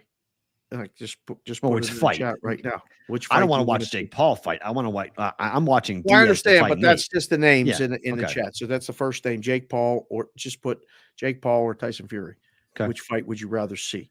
I think it's easy. I think it's Fury because it's a little more, I guess, closer to legit. Would you agree with that or no? I mean, they're both, like you said, circus kind of. Yeah, they're both sideshows. They're both circuses. Yeah. This is as what Kevin Aioli wrote. Like, this is Jake Paul, Tyson. You're just trying to grab a hold of the public, and it's this stupid fight because the UFC let Ngannou walk. He wanted big money. He bet on himself, and Ngannou got the fight. He's fighting the heavyweight champion of the world. His belts aren't going to be on the line, most likely, but he's fighting the heavyweight champion of the world. Right. Like, this is going to be a huge payday for Ngannou. Monster. If nonetheless, the folks over in Saudi Arabia are going to pay a ton, guaranteed money. Wow. It's pretty split right now, actually. between, Jake Paul, Tyson, the Nate Diaz fight, no question. Tyson, Nate Paul, Ngannou, Nate Diaz. Wow. I'm surprised. I thought it would be more the other way. Because our guys understand that fight is already over. We don't need to see that fight to know who wins that fight. But haven't we seen the same fight from Jake Paul and everybody's fought? Yeah, but Nate's different though. Nate's different. Like you actually, I would never in my wildest imagination expect Nate to go in there not being 100% ready.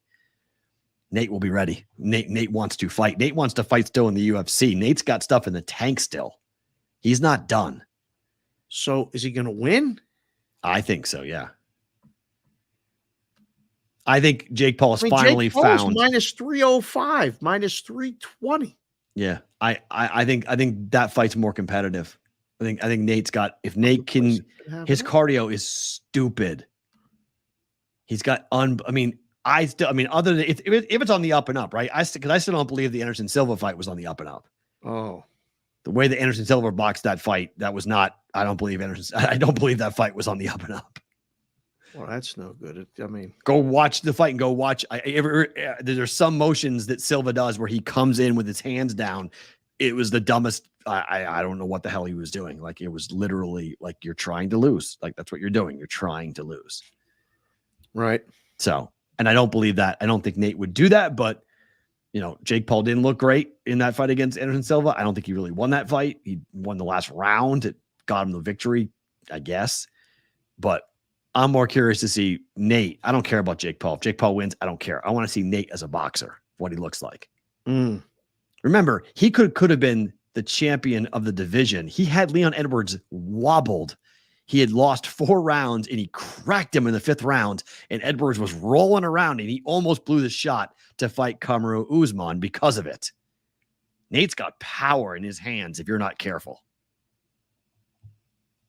So we'll talk boxing. I just got the text that got Butchie said Jake Paul's minus 365, takebacks plus 270.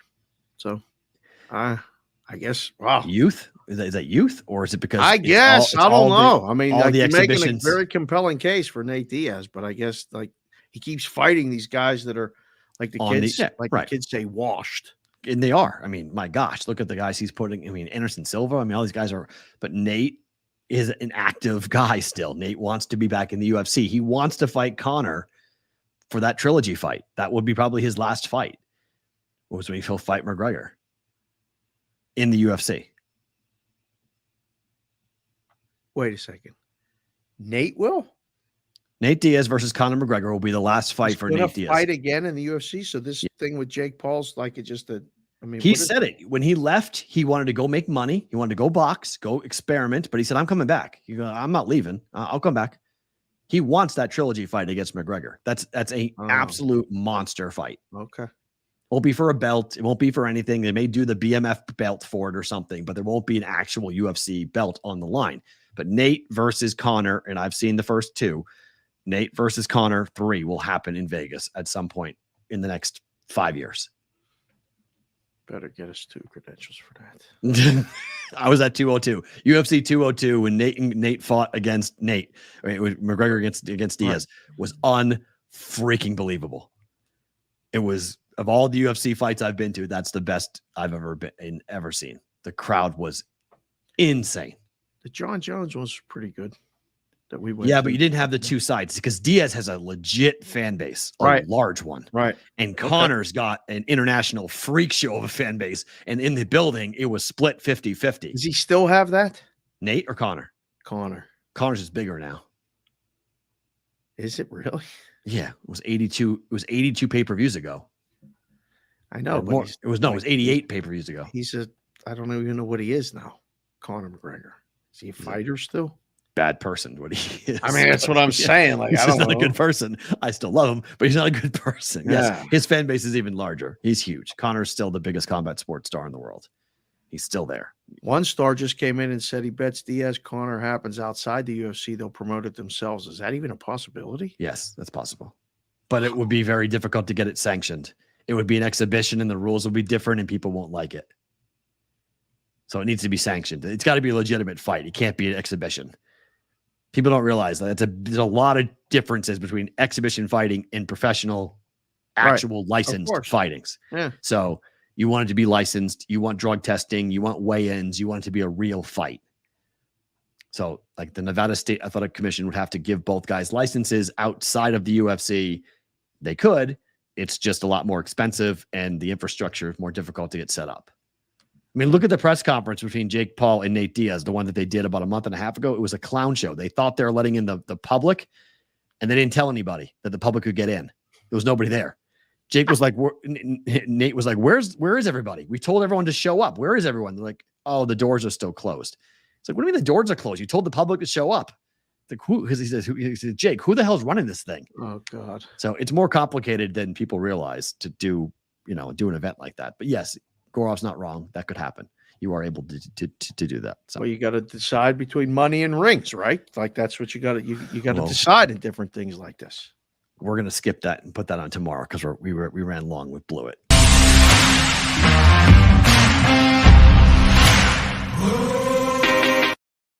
All right, it is time for the Brigade Proxy Service NFL story of the day. If you guys would like to hire the Brigade Proxy Service, this was a hit yesterday. You can put the number up on the screen.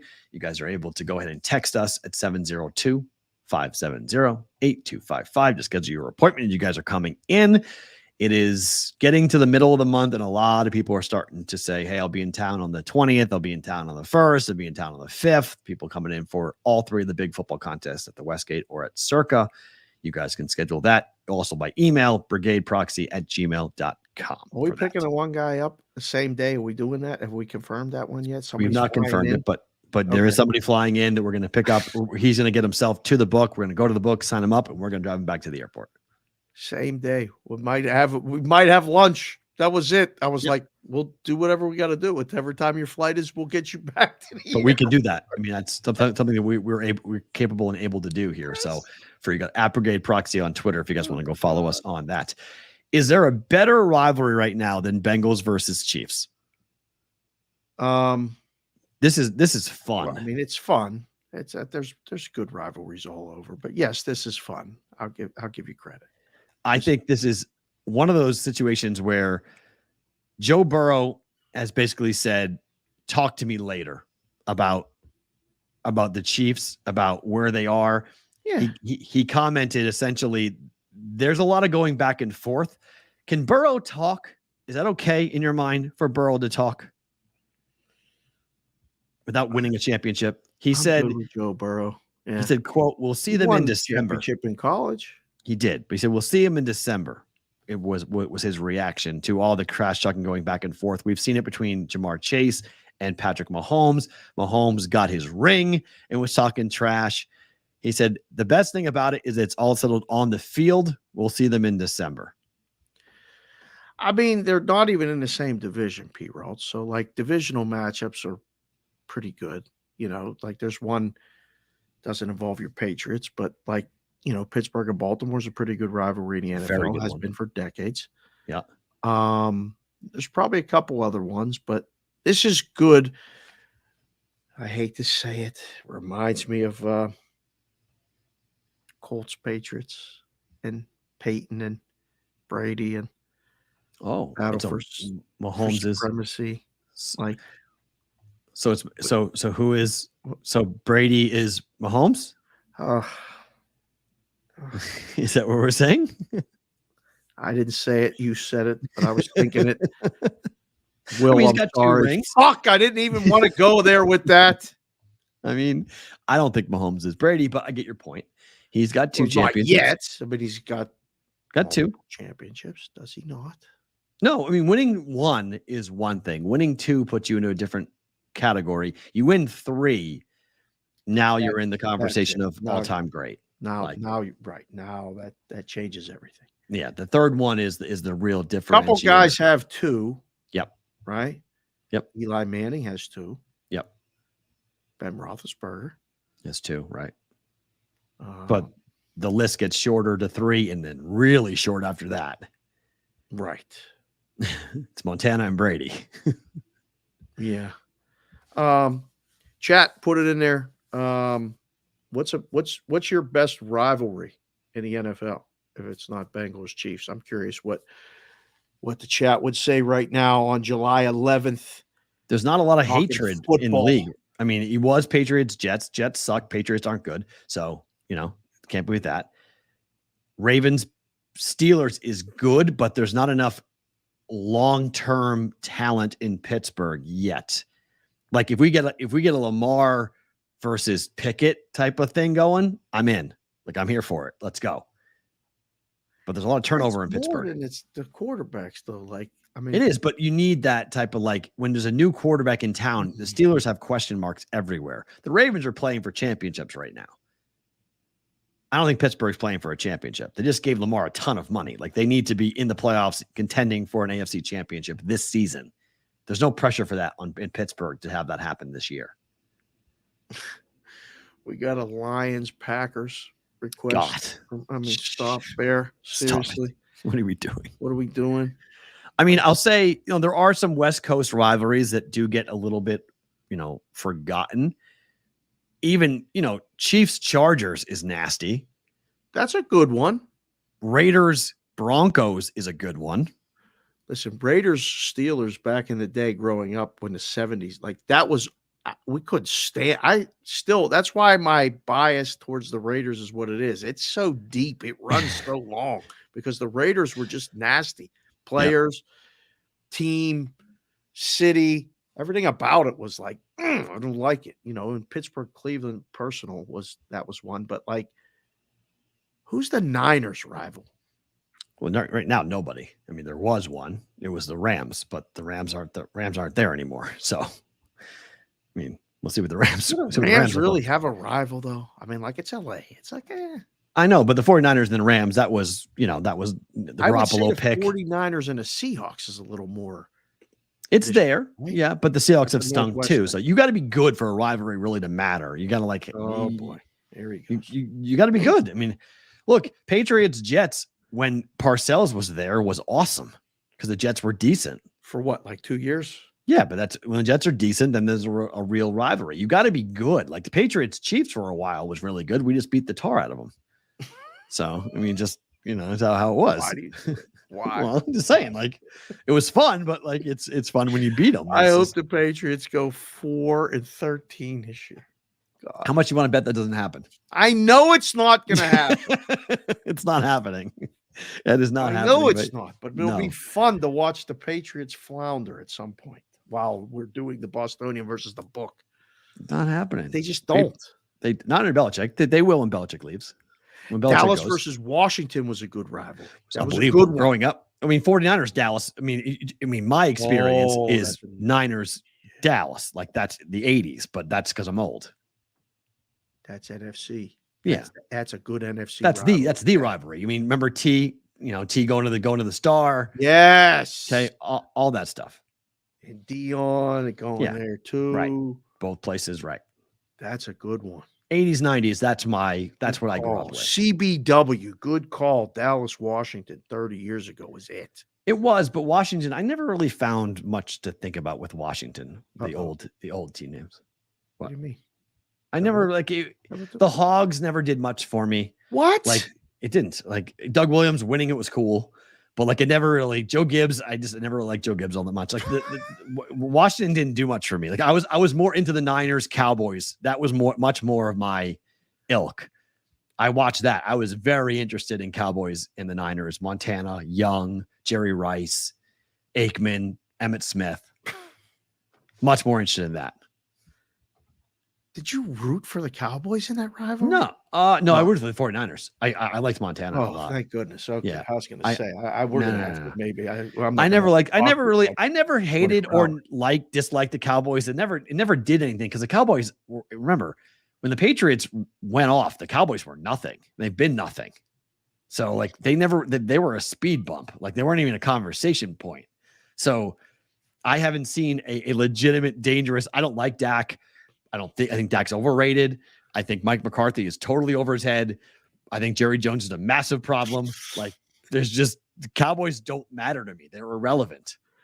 Okay. The people that say the Cowboys are relevant are over the age of you. They're the ones. Like a shot. No, it's people who are in their 50s. What does that mean? What does that mean exactly? 55 plus, people who are approaching, AARP cards. Like, these are the ones who actually can say the Cowboys are good. Stuff in the mail. Keep sending me that AARP stuff in the mail. The kids are like, "Daddy, what's this?" I'm like, "With your grandma." I got 3 years. Leave me alone. I don't need it. That's 50 now. They start sending you this stuff. Really? You're good to go. You can get the senior discounts now. 50? Really? Yeah. Yeah, you're closer to that to use. Yikes. Okay. We can go have coffee, get the senior discount. My gosh. So, yeah, I mean, just saying, no, the Niners have been much more relevant. They've been in Super Bowls. They played recently in high level. There's no comparison. People want to compare franchises. The Niners have a much better franchise history than the Cowboys do. Oh, now you've done it. These people. I'd much rather be a 49er fan than be a Cowboy fan. Much rather be 100%. If nothing less, the fan base is far more tolerable than in the Niners than it was the Cowboy fans. Dallas fans, Dallas, Lakers, Yankees can go. Sorry, Will, can go all fuck off. All of you. All of you. See ya.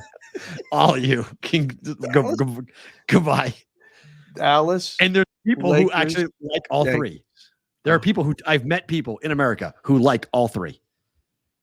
Cowboys, Lakers, Yankees. That's hard to believe. Oh, no, it's true. Go to the Midwest. Because their answer is, well, no one plays in my city, so I had to go find people to root for. What voice is that? It drives me nuts. I get to get so angry. I was like, you stupid people. You have a team in Kansas City. You want to root for the Chiefs. At least it makes some sense. Yeah, but they weren't on TV very much growing up. So you want the Cowboys. Drives me nuts. Oh, just made me go bonkers. Wow. They're real. I'm telling you, there are real people who like the Cowboys, the Lakers, and the Yankees. In North Carolina or Duke, one of the two. That's their college basketball team, too. It's always that's bandwagon, put it on your forehead. I am a bandwagon fan. I put my Yankee hat back on while you just did that. That was good. Actually, yuck. This front of this has them all on it. If you guys are watching on Sportsnet on the replay and you're curious about college football for the Big 12, we're going to do the Big 12 in bonus time coming up next. So you got to go to our YouTube channel at Boston versus the Book. Go watch the last 20 minutes of the show. You'll see the breakdown. You'll also see favorite thing about today and better to book it as well. But if you want the college football for today, we did Big 10 yesterday, Big 12 today, but we're doing it in bonus time because we had blew it on. So for you guys who are watching live, it is time for BVB bonus time.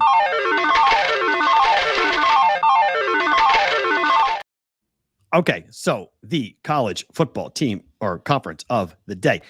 The big, well, actually, I should say 12. Sorry. Let me write that. Yeah. That's Big 12.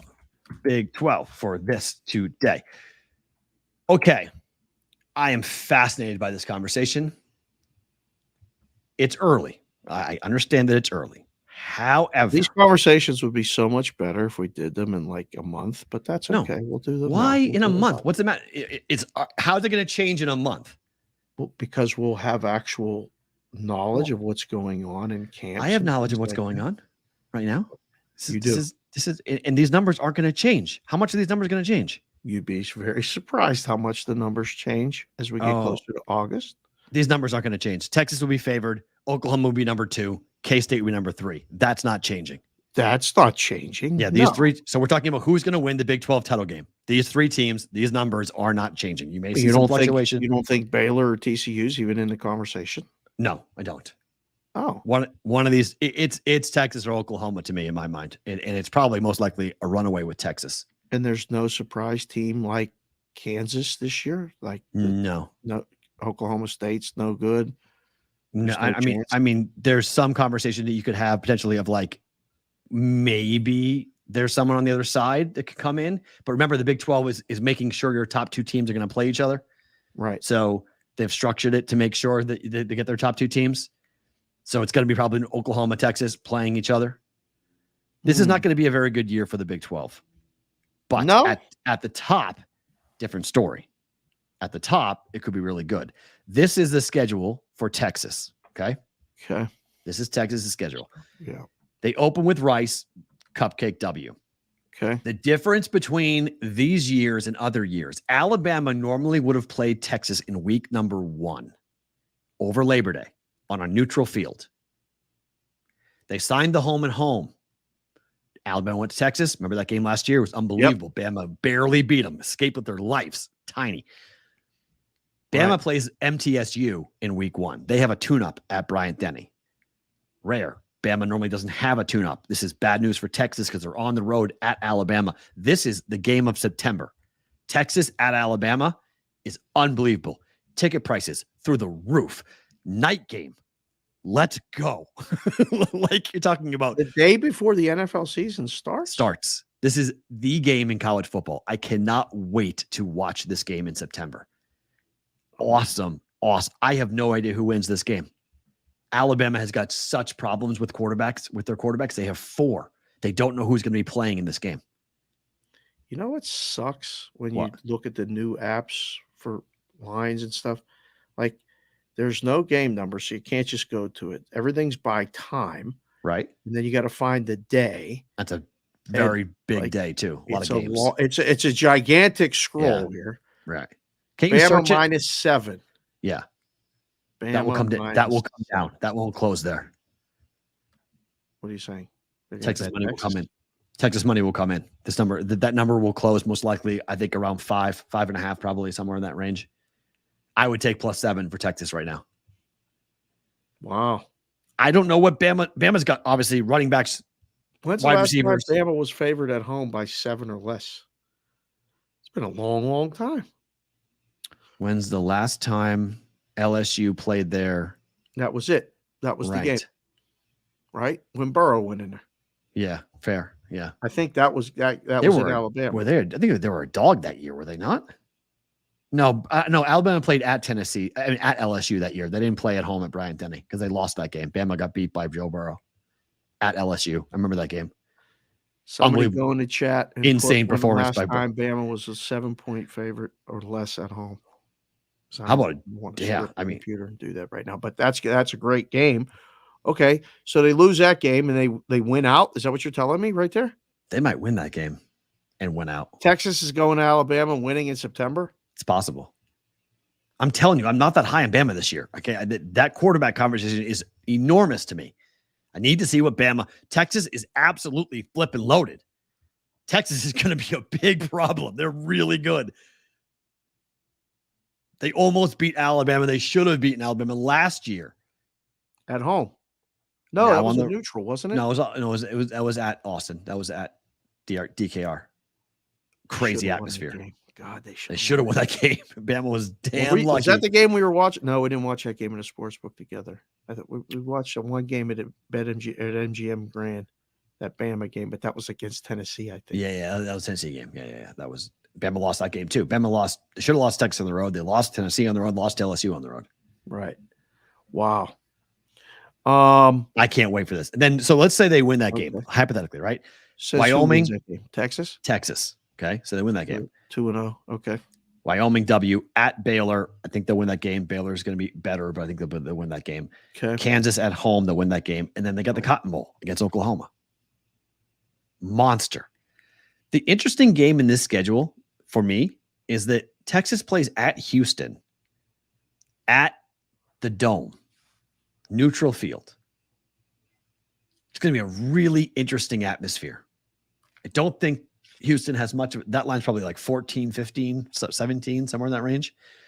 But I think Houston might actually have something for Texas in that moment because they're going to be coming up with a bye week. And I mean, if they're undefeated, they're going to be singing high praises. They'll be the big guys on campus again, walking around with their chests out. They're beating Alabama and Oklahoma, thinking they're going to the playoffs.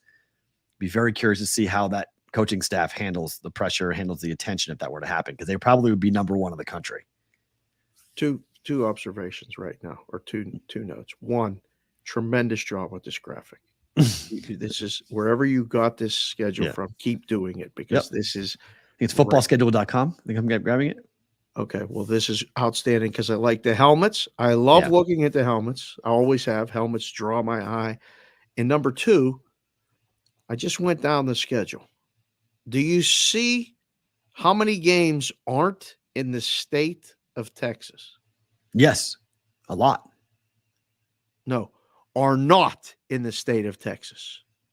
Every game they play is in the state of Texas except the Bama game and the Iowa State game. Oh, that's right. Holy crap.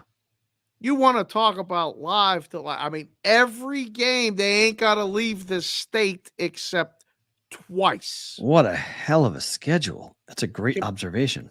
Compare that to Alabama. 12 or Alabama. It's going to come back east and Midwest for all the road games. They're going to travel multiple time zones throughout the season. This is a pretty advantageous schedule travel-wise. Love it. It's a great point. Fort Worth against TCU is in your, that's a drive. Home games against, that BYU game is a W. The Houston game's a W.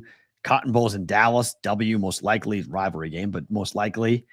Waco, home games, Wyoming, Rice, Kansas. Their home schedule sucks. Oh my gosh. If you're a season ticket holder, have you ever been Austin, there? No. I've been on campus and I've been to the stadium, never seen a game there. Okay.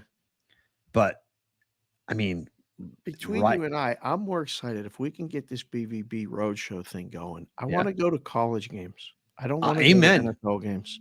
I'm with you. Let's do it. I'm all in. I want to go up to Seattle again. I'm getting FOMO watching this red carpet show because we went up there, me and the kids, to see Seattle. I want to go to Washington and see a game. It's fantastic. It's so scenic. I would love to go to Texas. Washington's got a good schedule. They suck. The Pac-12. There's one team in the Pac-12. That's it. There's one. Oh, what are you doing right now? What am I doing right now? I'm telling you the truth. What if they're going to have a team in a playoff? Are they not? Yeah, one team. It ain't Washington. Oh. What are you talking about? It's not Washington. It's USC. So are you telling me that Texas is going to be in the one Big 12 championship game? You think they're going to be in a playoff? Yeah, I think you can bet them to win the national championship. What are you talking about? Just telling you. My 1 is Michigan. My 2 is Texas. This is why they appeared in the. This is why they. I see what you're doing now. Really? Look at the schedule. Well, this schedule is. They're going to be in the Big 12 championship game, unless. But isn't the Manning kid? Is he the quarterback for who? For Texas? Yeah. There's going to be an argument that the kid with the long hair right now is the starter. The kid got hurt last year. They should have beaten Alabama. That kid's going to be the starter for right now. Why can't I think of his name right off the top? I'm blanking the kid's name too, but yeah, Texas has got running backs, quarterbacks, wide receivers, offensive linemen. They are back talent-wise. Offensive-minded head coach, and it's the Big 12. Man. Kansas State will be a tough test, but they're at home. They got them there. TCU will be a tough test, but it's in Fort Worth. It's not that bad. Iowa State's going to be garbage. Texas Tech is they're okay, but it's at home. Day after Thanksgiving, win that game, go to the Big 12 championship game. I'm not saying they're going to steamroll everybody, but the question is that Alabama game in week 2. They can win that Bama game. Even if they lose that game tight, they can still make it as a one-loss team. Conference game, they can lose that game. And be a one-loss team and get in. Of course. So just play competitively. Just win yours. That's it. Yeah. Thank you, Gorov, J. Dow. Boys are all here now. This is great. His hair. Get more and more people coming in and watching the show. This is awesome. These late start time. These more people come in and join us. It's good. What do you mean late time? People did not like the late start time, by the way. The universal thumbs down from the Brigade on yesterday's show. Really? Did not like it. Yes. Comment section. They much prefer this 10 to 11 start time. They much prefer that. Oh, did they leave comments on the YouTube? Yeah. Oh, I didn't go back and check it. Good. Do not like it.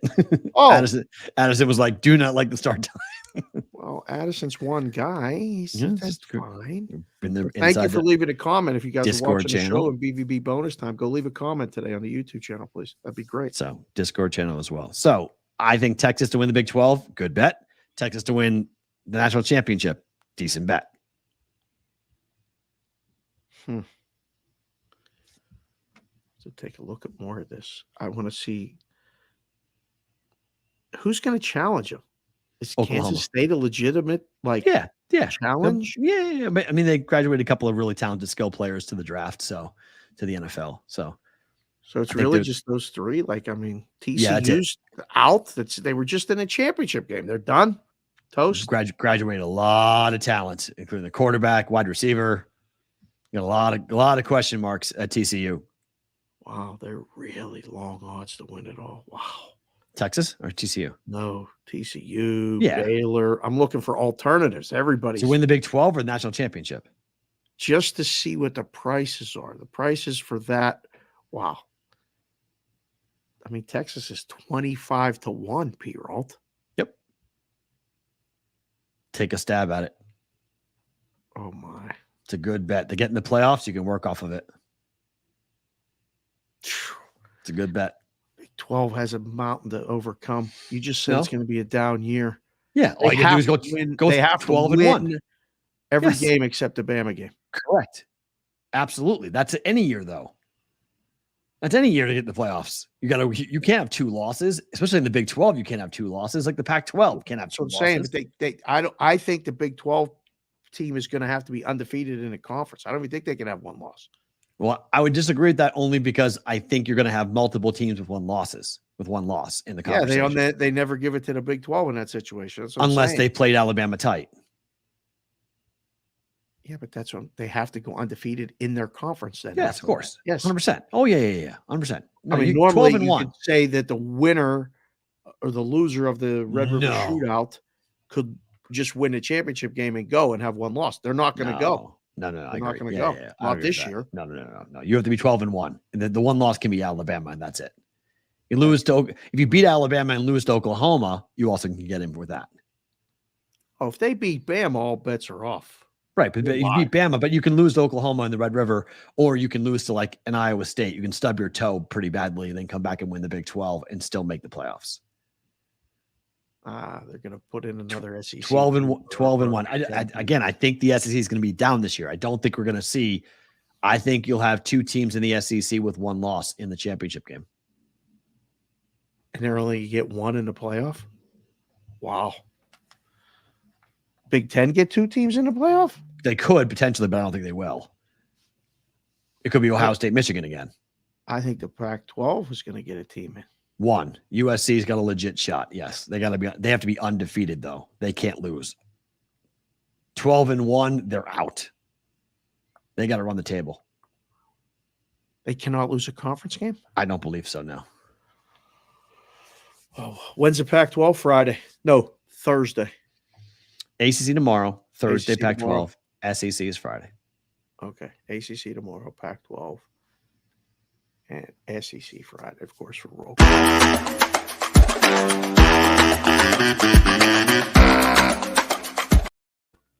Bet it or book it time. Okay, so the numbers have almost all moved on this. So this is not really my fault on this because I know people watch the show and you want to make these plays. I got even money on the National League last night. Oh. So what's the number now? How much juice you got to lay to take the National League? Wow. Just moved to three places. Literally, like right when we shifted to this. Minus 113, minus 115, minus 112 at Circa. Yeah. So still minus 107. DraftKings has Pick'em right now. Okay. So minus 110 both sides? Minus 110 both sides there. Caesars, William Hill is National League minus 106. So, I mean, but it's moving that way. National League's going to win, I guess. That's what everybody's betting. That's the opinion. Yep. I mean, it happened yesterday. The game closed at 6, and they won by, I think, 19. The Pacers. The Summer League? Yeah, that's it. Pacers annihilate. I can't get over fast enough for the books. So I feel for my brethren sitting in the books going, why are we booking this again? Who said we were going to book this again? Why are we doing this? So you had National League. Yeah, I just think if Trout and Judge were playing, I would bet the American League. But without those two big bats in the lineup, I don't know how many runs the American League scores. So I think it's a difficult matchup tonight. I'll book it. Okay. I'll say that's the streak. That's the streak. If you want that. Yeah, I'll stay with the streak. It'll be 10 in a row for the American League if they win here tonight. Yeah. I normally bet the American League. I normally do every year. It's like a blind bet that I was gonna. Oh, did you freeze? You're frozen. Look at that face. Snap your fingers. Oh, okay. The National League. I normally bet the American League just blindly, but not this year, just because I think it's big without Trout and Judge being in there. I can't do it.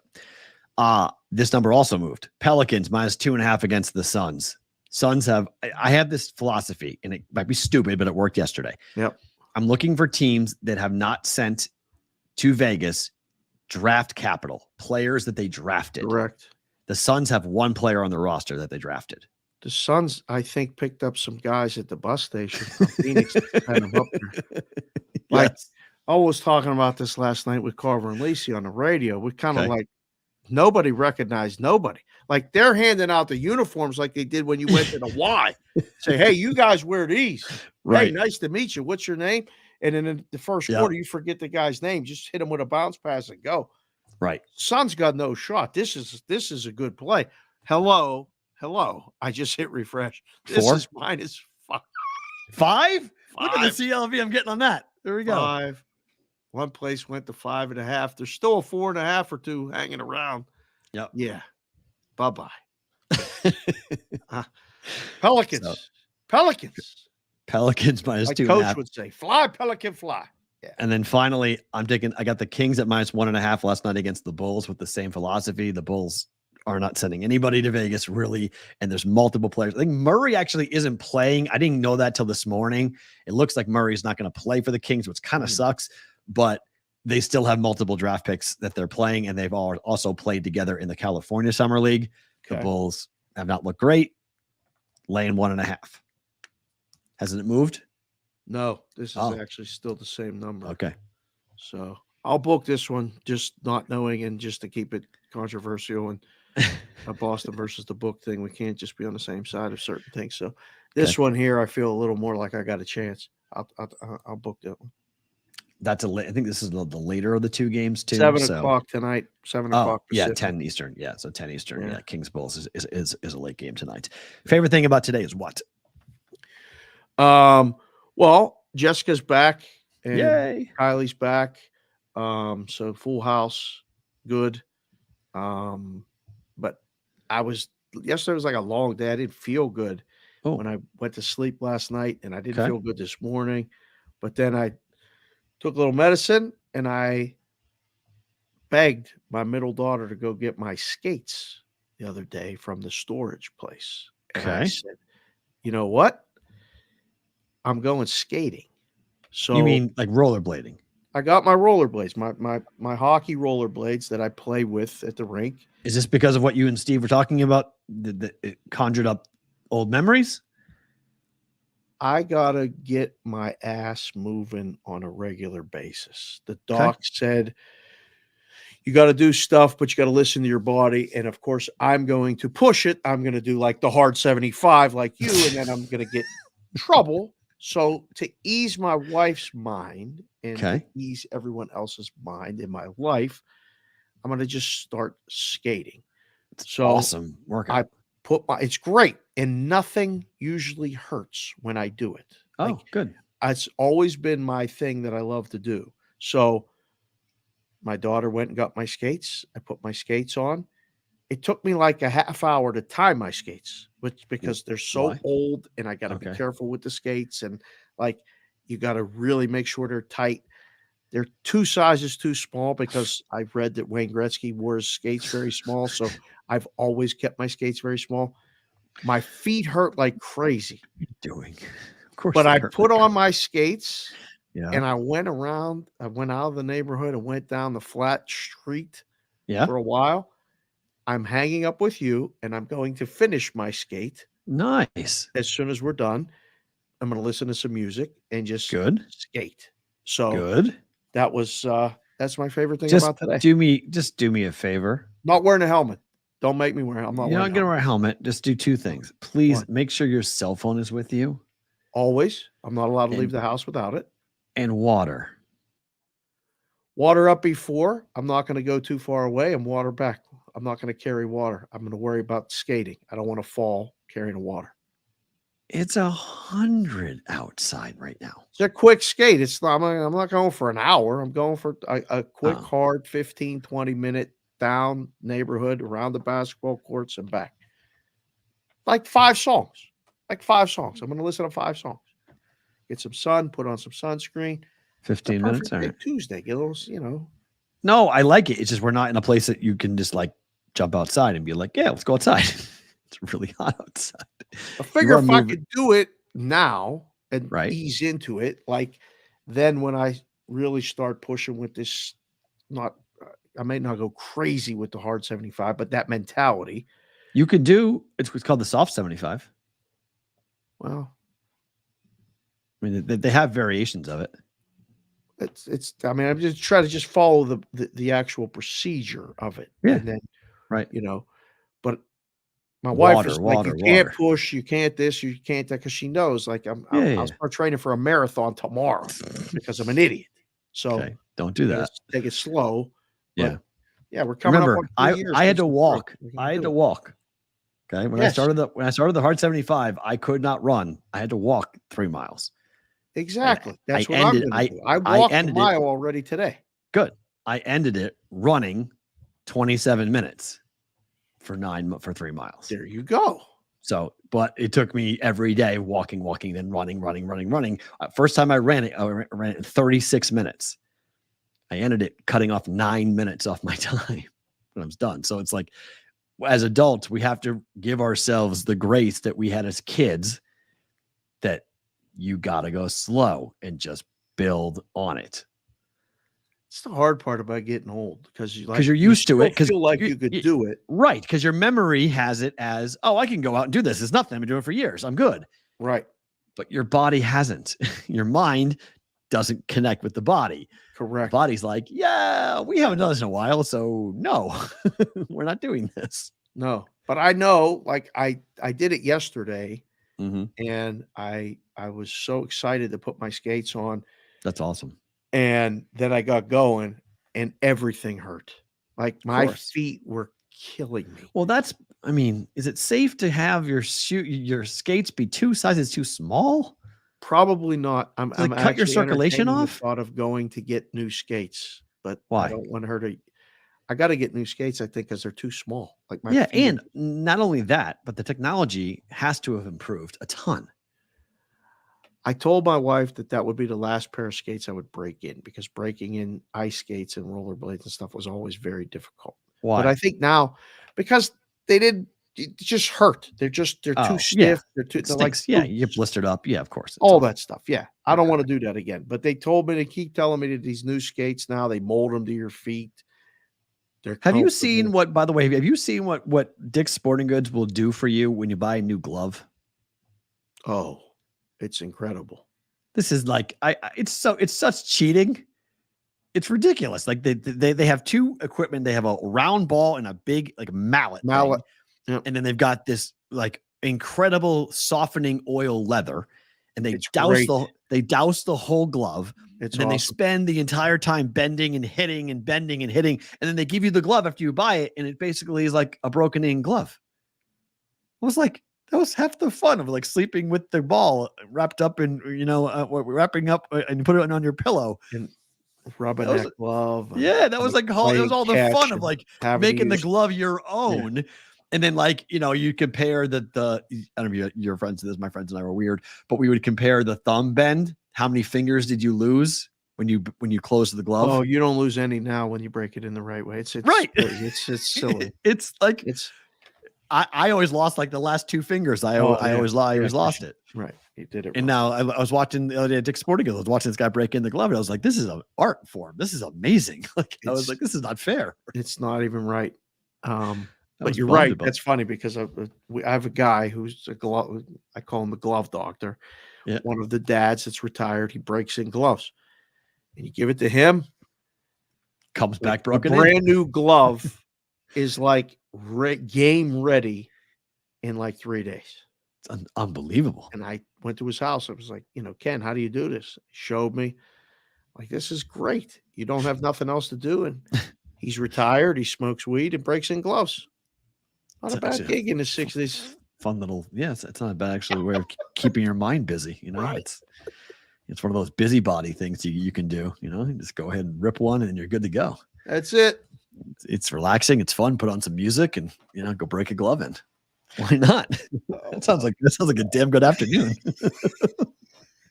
I like that. I like the sound of that. What is your favorite thing about today? What are you doing this afternoon? Well, I don't really have, unfortunately, because of my brother's situation. It kind of sucks. So I don't really have a favorite thing about today as much as I'm just hoping that I get good news from my brother. I hope I'm getting a text or a call from somebody that like it's not all that bad. Like this is bad, but this was saved or this was okay. And I don't know. Anytime I read the river has 4 more feet until it crests, and then once it does, we'll be able to assess the damage. That sentence scares me.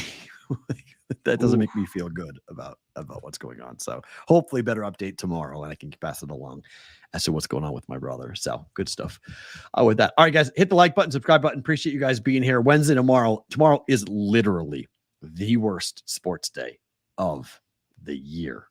We'll have some fun tomorrow. We'll be creative tomorrow with some wonky conversations because meteorology we'll have maybe some traffic reports. Thanks, Blewett, for joining us. Yeah, we need to find something. Sent me a text that said, it's always fun when I join you guys. Thanks for having me on. So that was good. We enjoyed that. Yeah, thanks to Mike Blewett. Get another guest or two for tomorrow. Yeah, have some fun. Like, subscribe. We'll be back tomorrow, 11-ish Pacific, 2 p.m. Eastern.